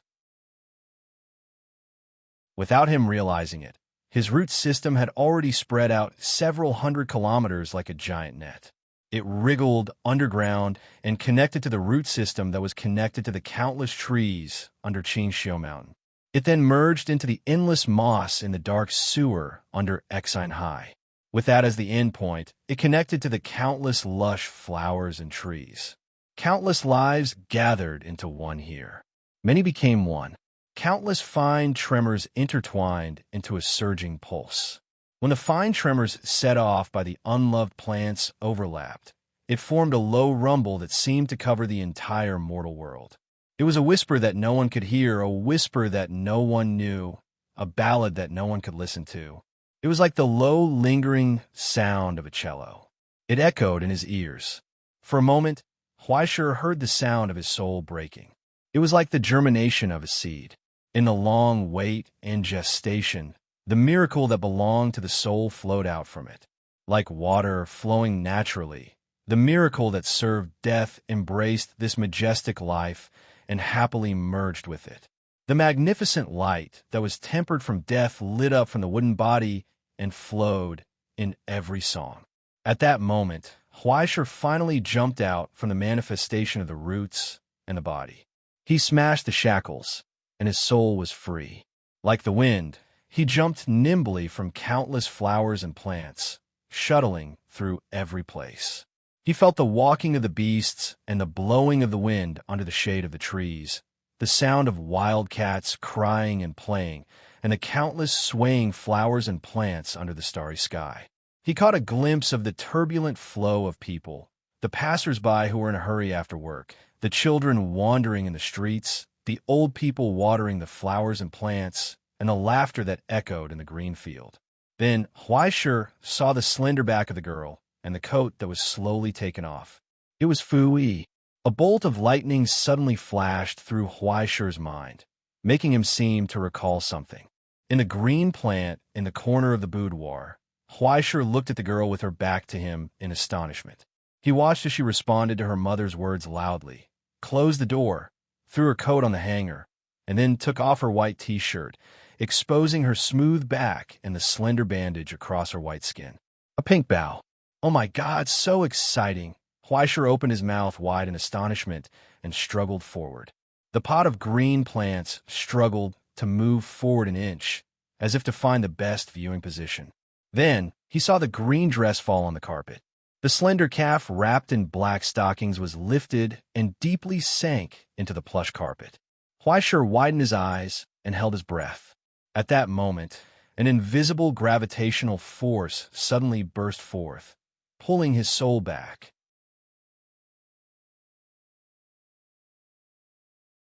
Chapter 176. Don't, wait a moment, just a moment. Huaishur subconsciously reached out to grab something, but he was cruelly pulled away as if an invisible rope was pulling him. In an instant, he swept past the bustling streets and the surging crowds, returning from the countless steel forests. Ha! A crisp sound. In the cellar, a crack suddenly appeared in the wooden shell, and a vaguely vexed shout sounded from within. Feeling the heavy restraints, Huaishur subconsciously struggled. At that moment, he finally felt himself.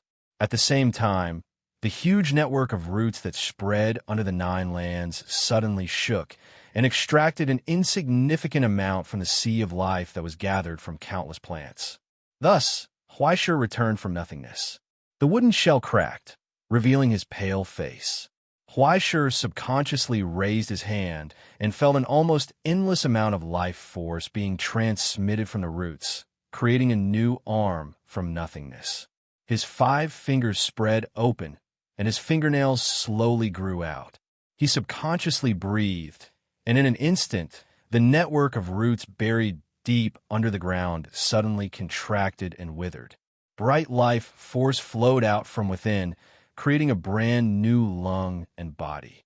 Huaishur took a step forward and heard the sound of countless roots rotting and contracting. Amidst the continuous shattering sounds, the naked young man had already walked out from the withered trees. Behind him, the huge roots that once covered the entire city silently lost their color, cracked, and collapsed into rotten wood. In the end, they collapsed into dust. Huaishur stood in the darkness, stunned. Tree sap with a faint green color slowly dripped from his waist-long black hair. He lowered his head and looked at his hands and naked body, only to find that his pale skin, which had lost its color after becoming a ghost, had regained a faint rosy color. And just under his skin, in the rippling blood vessels, there was a thick dark green color. He seemed to have regained his life. He had returned from the underworld. Crow stood on the shelf in front of him, looking at the stunned youth, and smiled. "How do you feel?" Huaisher slowly raised his head, and 2 lines of tears fell from his face. Then he stretched out his hand, grabbed Crow's neck, and shook it angrily. I was so close. Huaisher cried out in agony.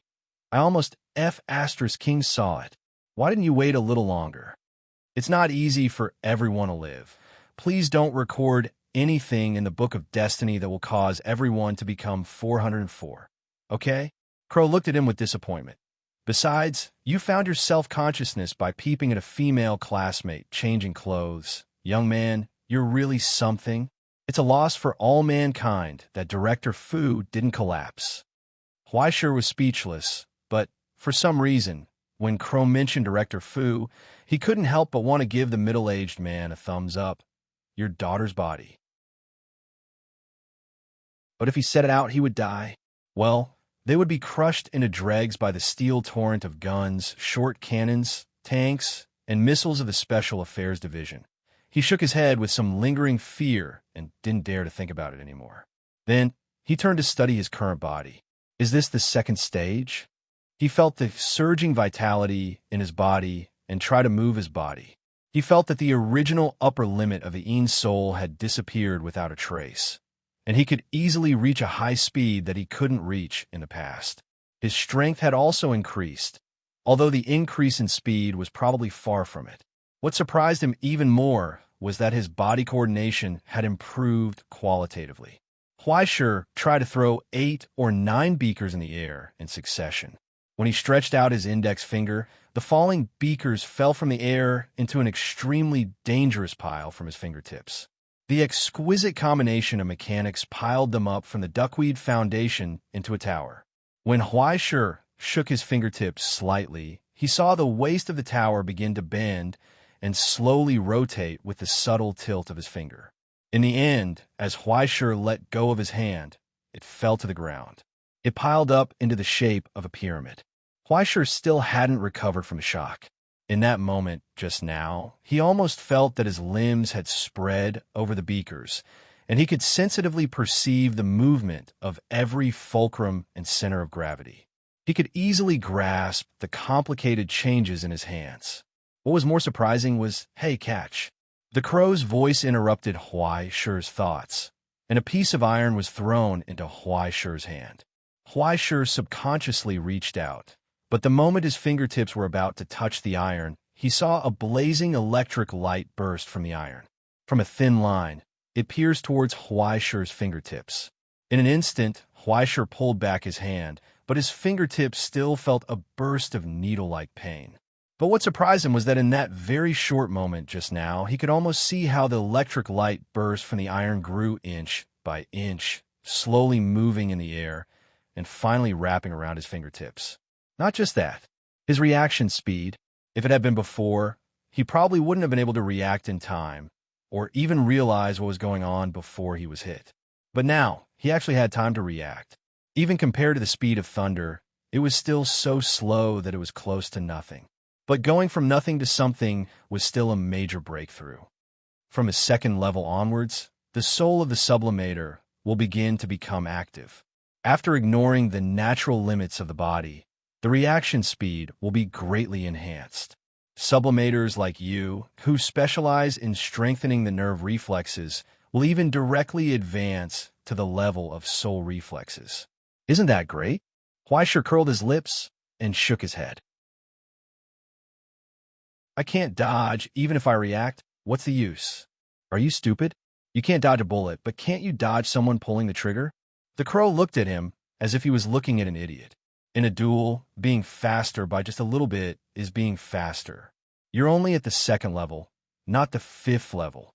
Do you want to become a Flash or something? Don't I still want to improve? Huaisher slowly moved his body. Originally, he was a little afraid that he wouldn't be able to adapt to the sudden increase in attributes, but he didn't expect that his body didn't show any signs of losing control at all.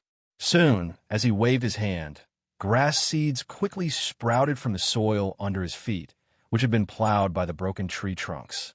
In an instant, they grew into a green carpet as tall as his knees. Huaisher felt that this was far from his limit. If he tried his best, he could turn the grass on his entire football field into half a person's height. It was just that would cause him to fall into a weak state similar to blood loss. Following his will, the countless branches and leaves in the thick grass quickly became sharp. From afar, they looked like clusters of small knives. Although the specific lethality had yet to be developed, the mountain ghost talent was unexpectedly cool. Whether he was strong or not was a matter of a patch, but whether he was handsome or not was a matter of a lifetime. Apart from the fact that he wasn't quite used to the green color, he was very satisfied with everything. Very quickly, he noticed that his waist-length hair was still stained with sticky tree sap. It was wet, making it difficult for him to get used to it. Huaishir pulled out his sacrificial knife and wanted to cut it directly, but as he was cutting it, he discovered that the hair's toughness was unexpectedly strong. Even with the sharpness of his origin blade, Huaishir still had to use a lot of force to cut it. The severed hair fell to the ground, and as if it had taken root in the soil, it quickly expanded and grew, becoming a lush bramble. That works? Huaishir's movements paused. Just as he was sighing in amazement, he discovered to his astonishment that the hair he had cut off had actually grown back. It had returned to its original waist length. Not a hair more, not a hair less. It was as if it had been fixed in place, stubbornly maintaining its current length. No matter how Huaishir cut it, it wouldn't compromise. Huaishir only resentfully put down the knife when he felt that the blood supply to his brain was insufficient and he was beginning to feel dizzy. Fine, it's this long. On the bright side, at least he didn't have to go to the barber shop. Do you want to see your current appearance? Crow had a smile that made Huaishir feel uneasy. He flapped his wings, and a water mirror appeared out of thin air. The light source that had been cut off above his head lit up again, illuminating Huaishir's face. Huaishir was stunned in place. It was as if he had been struck by lightning. Benefiting from the replenishment and enhancement of a large amount of vitality, Huaishir's originally malnourished and pale face also became a bit rosy. He was no longer gloomy, and it could be said that he had bid farewell to the cold and handsome Gothic cowherd style.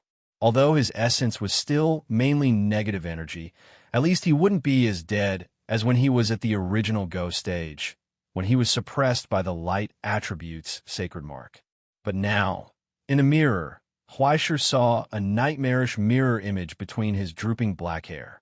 This. He pointed sluggishly at the familiar face in the mirror, almost screaming, "Who is this sissy?" Crow looked at him with pity.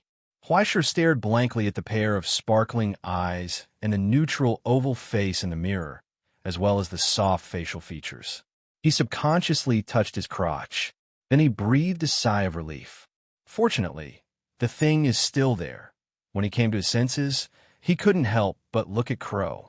He took out his knife and axe with both hands, wondering how to stew this woman into a pot of black chicken soup.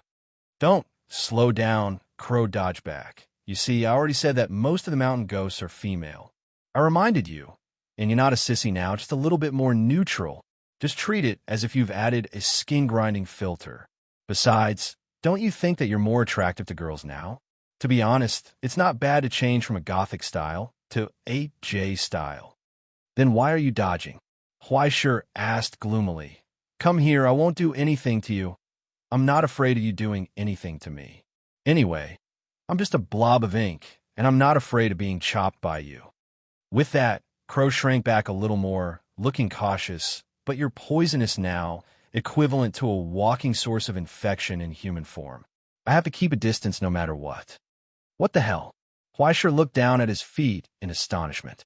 In the grass that he had grown, a patch of colorful mushrooms had grown out without him noticing. The size of the mushrooms looked very pleasing, and he knew that they would taste good. It was very appetizing. This was bad. The halo of pestilence seemed to be unable to be turned off.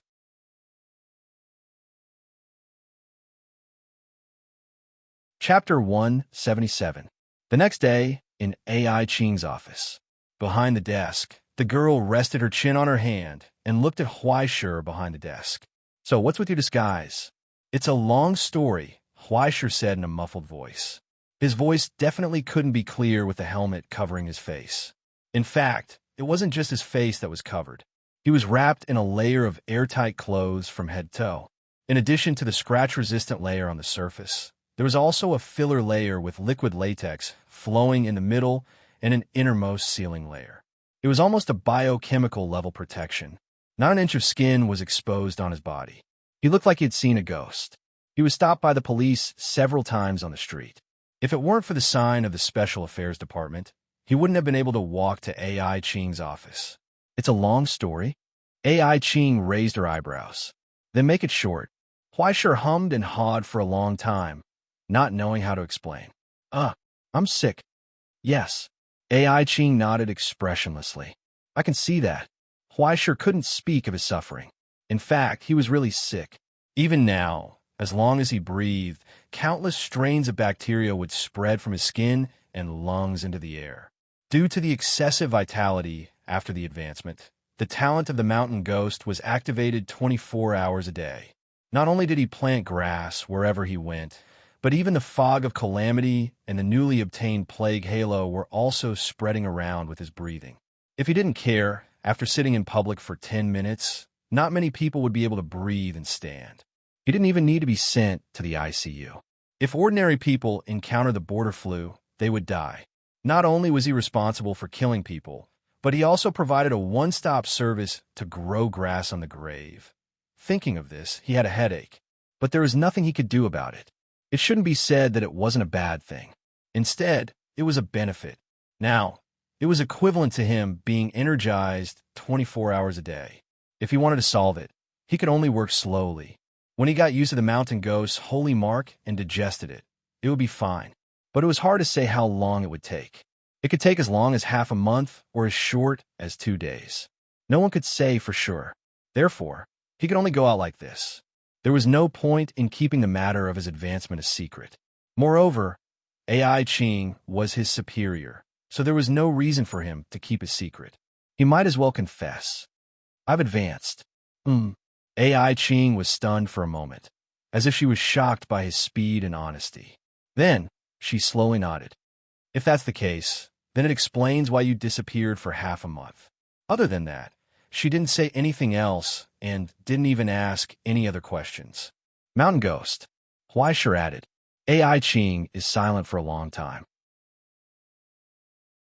She is stunned. Judging from a name, is it the divine mark of the Dongsha country? Yes. Huaishir nodded. She looked at Huaishir suspiciously for a long time and asked tentatively, How's the weather in Southeast Asia? What's Southeast Asia? I don't know. Huaishir was halfway through his sentence when he suddenly remembered a certain transgender country. His face under the mask immediately turned green. I'm a man. Pure. 24K. Uffed. A.I. Ching shook her head regretfully, which made Huaishir dumbfounded. What are you regretting? I didn't change my gender, so why are you so upset? The office was suddenly filled with a persecuted aura. Huaishir couldn't scratch his head through the helmet, so he could only sigh helplessly and try to bring the topic back on track.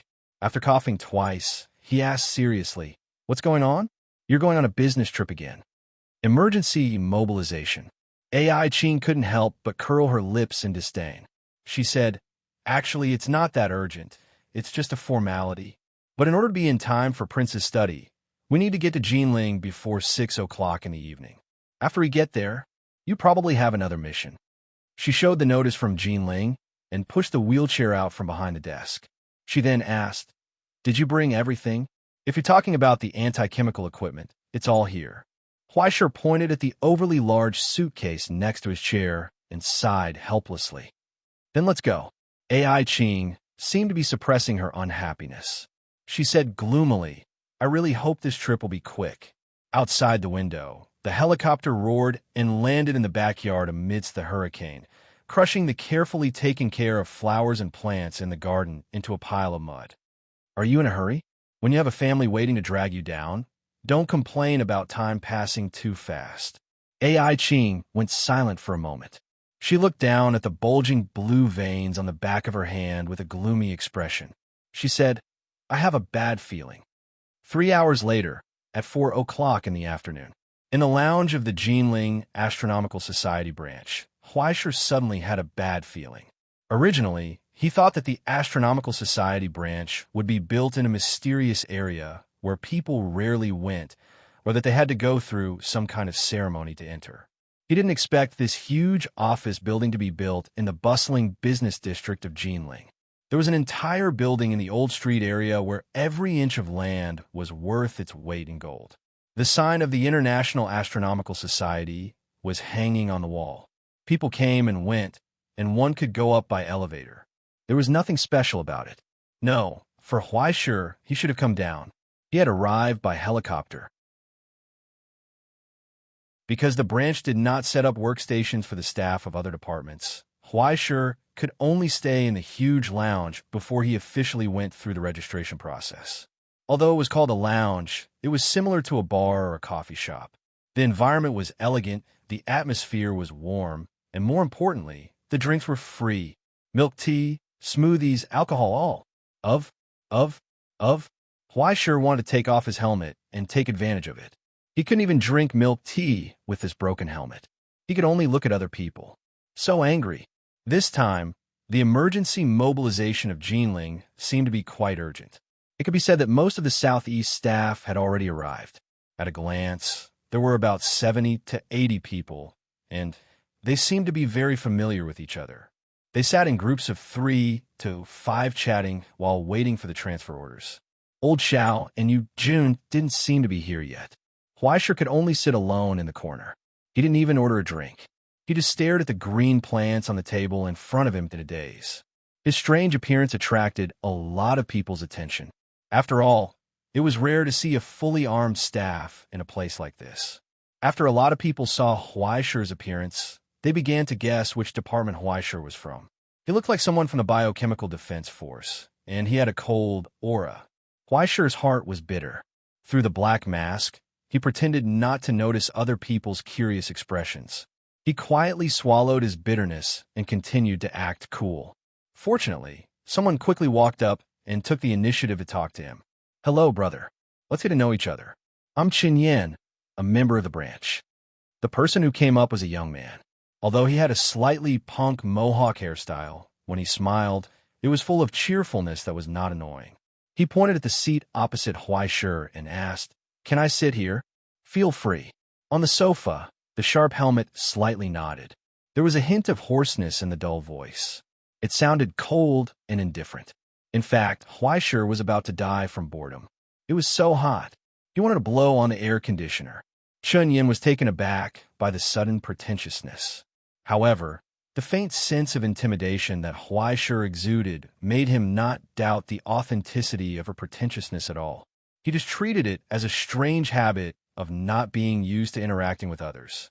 It was understandable.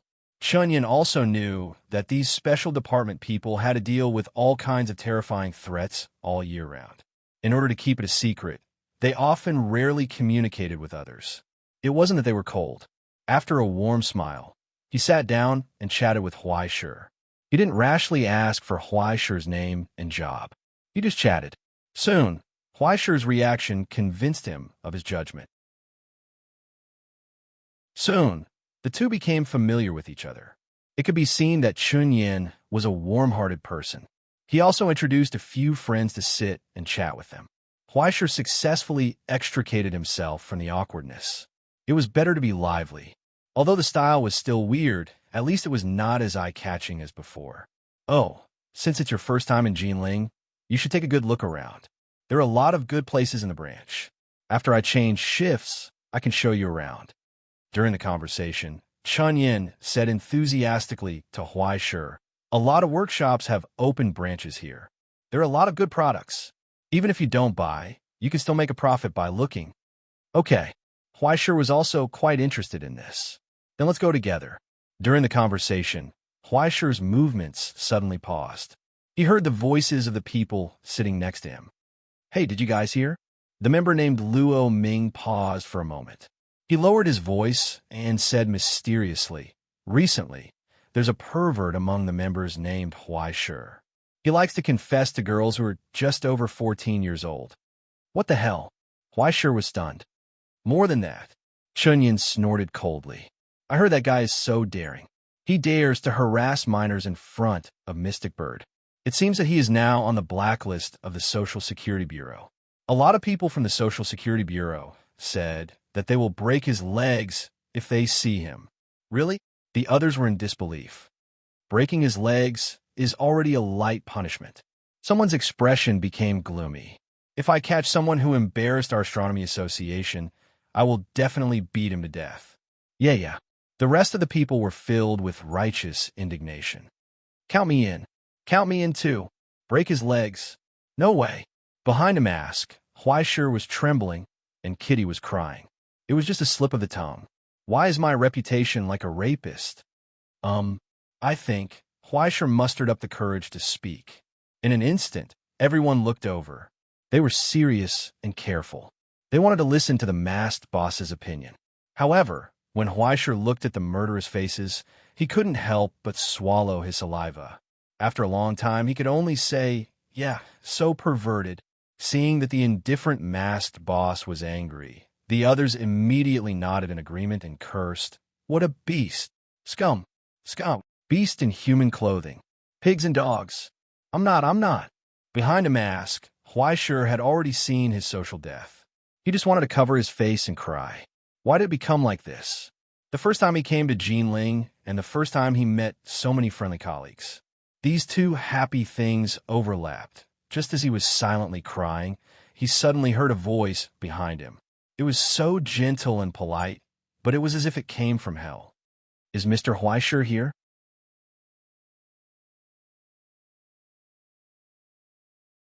Chapter 178. May I ask if Mr. Huaishir is here? A staff member holding a document bag asked softly. What did you say?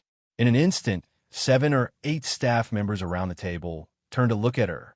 Their cold gazes made the female clerk's face turn pale, especially the strange person who wore a strange helmet and didn't even show his face. Even though she couldn't feel his gaze, the female clerk could still feel the deep resentment in his eyes. She almost couldn't stand still. May I ask if Mr. Huaishir is here? She plucked up her courage and asked shakily.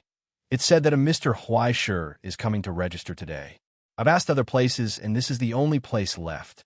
In an instant, everyone looked at each other. Huaishir? In the silence, there was suddenly the sound of an angry slap on the table. Bang! Huaishir raised his head proudly and said sternly, We don't have that kind of scum here. Well said. Luo Ming added, Don't worry, he won't be coming today. If he comes, I'll definitely beat him to death. Everyone nodded in agreement. Only Chanyin looked at Huaishir in confusion, as if he didn't understand. Soon, the frightened female clerk turned and ran away with tears in her eyes.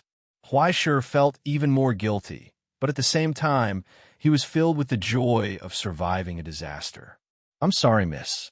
I'll definitely apologize to you later. He breathed a sigh of relief and felt cold sweat seeping from his back. Before he could calm down, he heard old Zhao's hearty laughter. Hey, Huaishir, why are you still here? He walked in from the door and walked straight toward Huaishir. He asked curiously, Why did I see the clerk who came to register with you leave crying? As he spoke, he slapped Huaishir's shoulder hard. Slap! It was as if he had cut the rope on the guillotine. In that instant of dead silence, under everyone's astonished gazes, Huaishir swallowed hard and said in a low voice, I'm sorry, you've got the wrong person. Ha, you're kidding me. Old Xiao grinned and pointed at Huaishir's helmet proudly. If Inspector AI hadn't told me what you look like now, I would have been fooled by you. At that moment, under many strange gazes, Huaishir raised his hand in despair and covered his mask. Welcome social death. I have something to do. I'll leave first. Under the dumbfounded gazes of the officers, he slowly got up and carefully took 2 steps back. Then, he turned around and ran out of the lounge. The moment he ran out of the door, he heard an angry roar behind him. Don't run, you bastard. You want to leave after offending the Astronomy Association? The one wearing the helmet is Huaishir. Kill him. Huaishir took a deep breath and ran as fast as he could. Therefore, since the history of the Jinling branch of the Astronomical Society, this was the largest, worst, and most destructive fight between members of the Jinling branch of the Astronomical Society. On the 17th floor, in the Internal Affairs office. Prison break. AI Ching frowned. Yes. The fat woman across the table got up and walked to the door. After taking a look, she turned around and closed the door. The higher-ups have set confidentiality rules.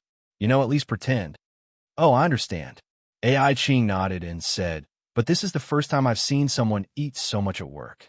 Don't you feel guilty at all when you're a salary thief? While AI Ching was speaking, the owner of the office had already taken out a bucket of fresh and spicy fried chicken and various condiments from the drawers of cabinets and placed them on the table. Chai Fei calmly put on a napkin and disposable gloves. She picked up the fried chicken bucket and looked up at AI Ching. Next time, can you turn off the recording pen before you insult me? Tisk. AI Ching shook her head unhappily. She took out a recording pen from her pocket and threw it on the table. Turn off the other one, too. Chai Fei still did not let down her guard. No. AI Ching sighed and said, I left in a hurry and didn't have time to turn it off. Wow, you're such a bad woman. Chai Fei stared at her and said, I'm kind enough to tell you the truth, but you want to blackmail me. Oh, a woman who uses my photos to trick people into buying money for her online games is not qualified to talk about me. AI Ching looked back coldly. The two stared at each other and then slowly looked away. AI Ching and Chai Fei, as advanced students at the headquarters in the same year, could be said to be the famous weirdos in the whole batch. One of them was very careful and wanted to seize all the authority in her hands, while the other slacked off and wanted to push all the work to others. Two weirdos. The strange thing was that these two fellows always had something in common in some strange places. After a few more contacts, the two of them formed a tacit alliance that didn't need any words. As the two people with the highest scores in the final evaluation, they both rejected the invitation to stay at the headquarters. AI Ching wanted to get more power from the local government, while this woman wanted to find a leisurely job with a salary of 13 yuan a year so that she could slack off. It could only be said that to a certain extent, both of them achieved their goals. This time, AI Ching came back early because she wanted to get some information from her. The long-awaited confrontation came to an end with Chai Fei's concession. She shook her head and sighed. Okay, I can't beat you. Where were we? Prison break. Yes, the trench prison. Someone escaped. Chai Fei swallowed a piece of boneless chicken, licked the sauce on her gloves, and said vaguely, after the investigation, the higher-ups found that the guy escaped from the entrance of Jinling. Which entrance? The one in this building, the fictitious floor P2. While speaking, Chai Fei raised her eyes and looked at the top of her head, as if she was trying to see the hidden area that didn't exist in the normal physical structure. In the void, invisible to the naked eye, there were countless layers of tight security, from the inside to the outside. There's a mole? AI Ching frowned. Definitely. Everyone is investigating who it is. Chai Fei nodded and said, it's hard to trust the members of the headquarters, so they urgently recruited members from other places. Where is he? Did they catch him? Who knows? There are no secrets in the astronomy club. It's just that each department has a little privacy. Who knows whose privacy he's hiding in? Chai Fei shrugged and said, right now, the entire Jinling is like a university. It's loose on the outside, but tight on the inside. All ascenders are allowed to enter, but not leave. But everyone knows that this situation won't last long. Especially at this time, the Asian rookie competition is about to start. What if that guy sneaks into the competition and causes trouble?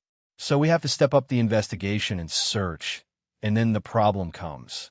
It's a sovereignty issue, right? AI Ching couldn't help but sneer. The Social Security Bureau must be unwilling now, right? It's not easy to be a world police officer. Chai Fei sighed vaguely and sipped her cola. She said, on this matter, the Sovereignty Party and the Border Party are already in a deadlock. The Social Security Bureau is unwilling to let us take action, but the Astronomy Club can't do nothing. In short, the real search force should be the dark elites mobilized by the headquarters. Calling you guys here is just a formality. If necessary, there will be a force to fill in the gaps. Just as AI Ching had expected, it was this kind of bullsh asterisk T again. Don't be so unhappy. Just treat it as a public holiday. Have you been to the Confucius Temple? I'll treat you to a food stall. Chai Fei comforted her. The men are decorations, and the women are vases. After the show, you can get the medal and go home. What about the Social Security Bureau? The Social Security Bureau won't give up this opportunity to show their ability, right? Chai Fei looked up at her and sighed helplessly. Longbow Wei. In the silence, neither of them spoke. Okay, now that the gods are fighting, let's all enjoy the shade.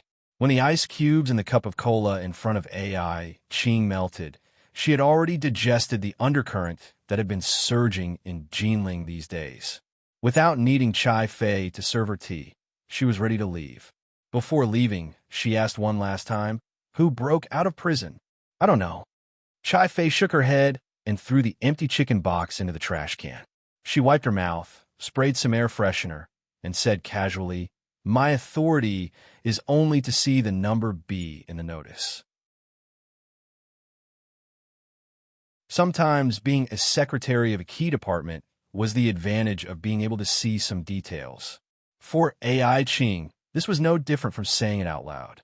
In the trench prison, the prisoners classified as B were almost all members of Green Day, and those who could escape through the obstacles were all characters of the 10 disasters level. Currently, there were only 2 people imprisoned by the Astronomy Club in the Mariana prison, the Blood Flood and the Locust Plague. One was half dead, and the other was already dead. Neither one was easy to deal with. AI Qing nodded and turned to leave. However, she heard Chai Fei's voice behind her. "Oh," she suddenly said, "you have to be careful." She emphasized the word you. Being family. AI Qing couldn't help but roll her eyes. "Those guys are really haunting me. I'm afraid they'll pressure me from the inside." This news was too important for her, and it almost confirmed the source of the uneasy premonition. She couldn't help but sigh. "It's hard for you to be so well-informed." Chai Fei shrugged calmly and said, "You know, as long as you're fat, you'll suddenly have a lot of girlfriends." "Thank you." AI Qing thanked her solemnly. "You're welcome." Chai Fei said, "I have so many girlfriends, but aren't you the only one who really treats me as a friend?" After a long silence, AI Qing sighed dejectedly. She took out a recording pen from her pocket and threw it on the table. "If you were thinner and smarter, I might not be able to treat you as a friend." She turned her wheelchair and left. The door closed again. This woman. Chai Fei lowered her head and looked at the second recording pen on the table. She raised her eyebrows, and immediately a smug smile appeared on her originally sincere face. "Humph, you're indeed lying to me." She picked up the recording pen and smiled happily. "Unfortunately, my skills are better this time." However, when she held the recording pen in her hand, she felt that it was light as a feather, like an empty shell.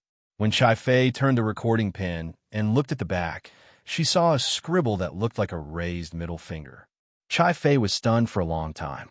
She couldn't help but laugh out loud and threw the 2 recording pens into the trash. Compared to those girlfriends who had their brains filled with water, she liked AI Qing so much. Whether she won or lost, she felt happy. You're tuning in to the Warrior Lore YouTube channel. Don't forget to subscribe and join us on this journey to catch the most captivating stories.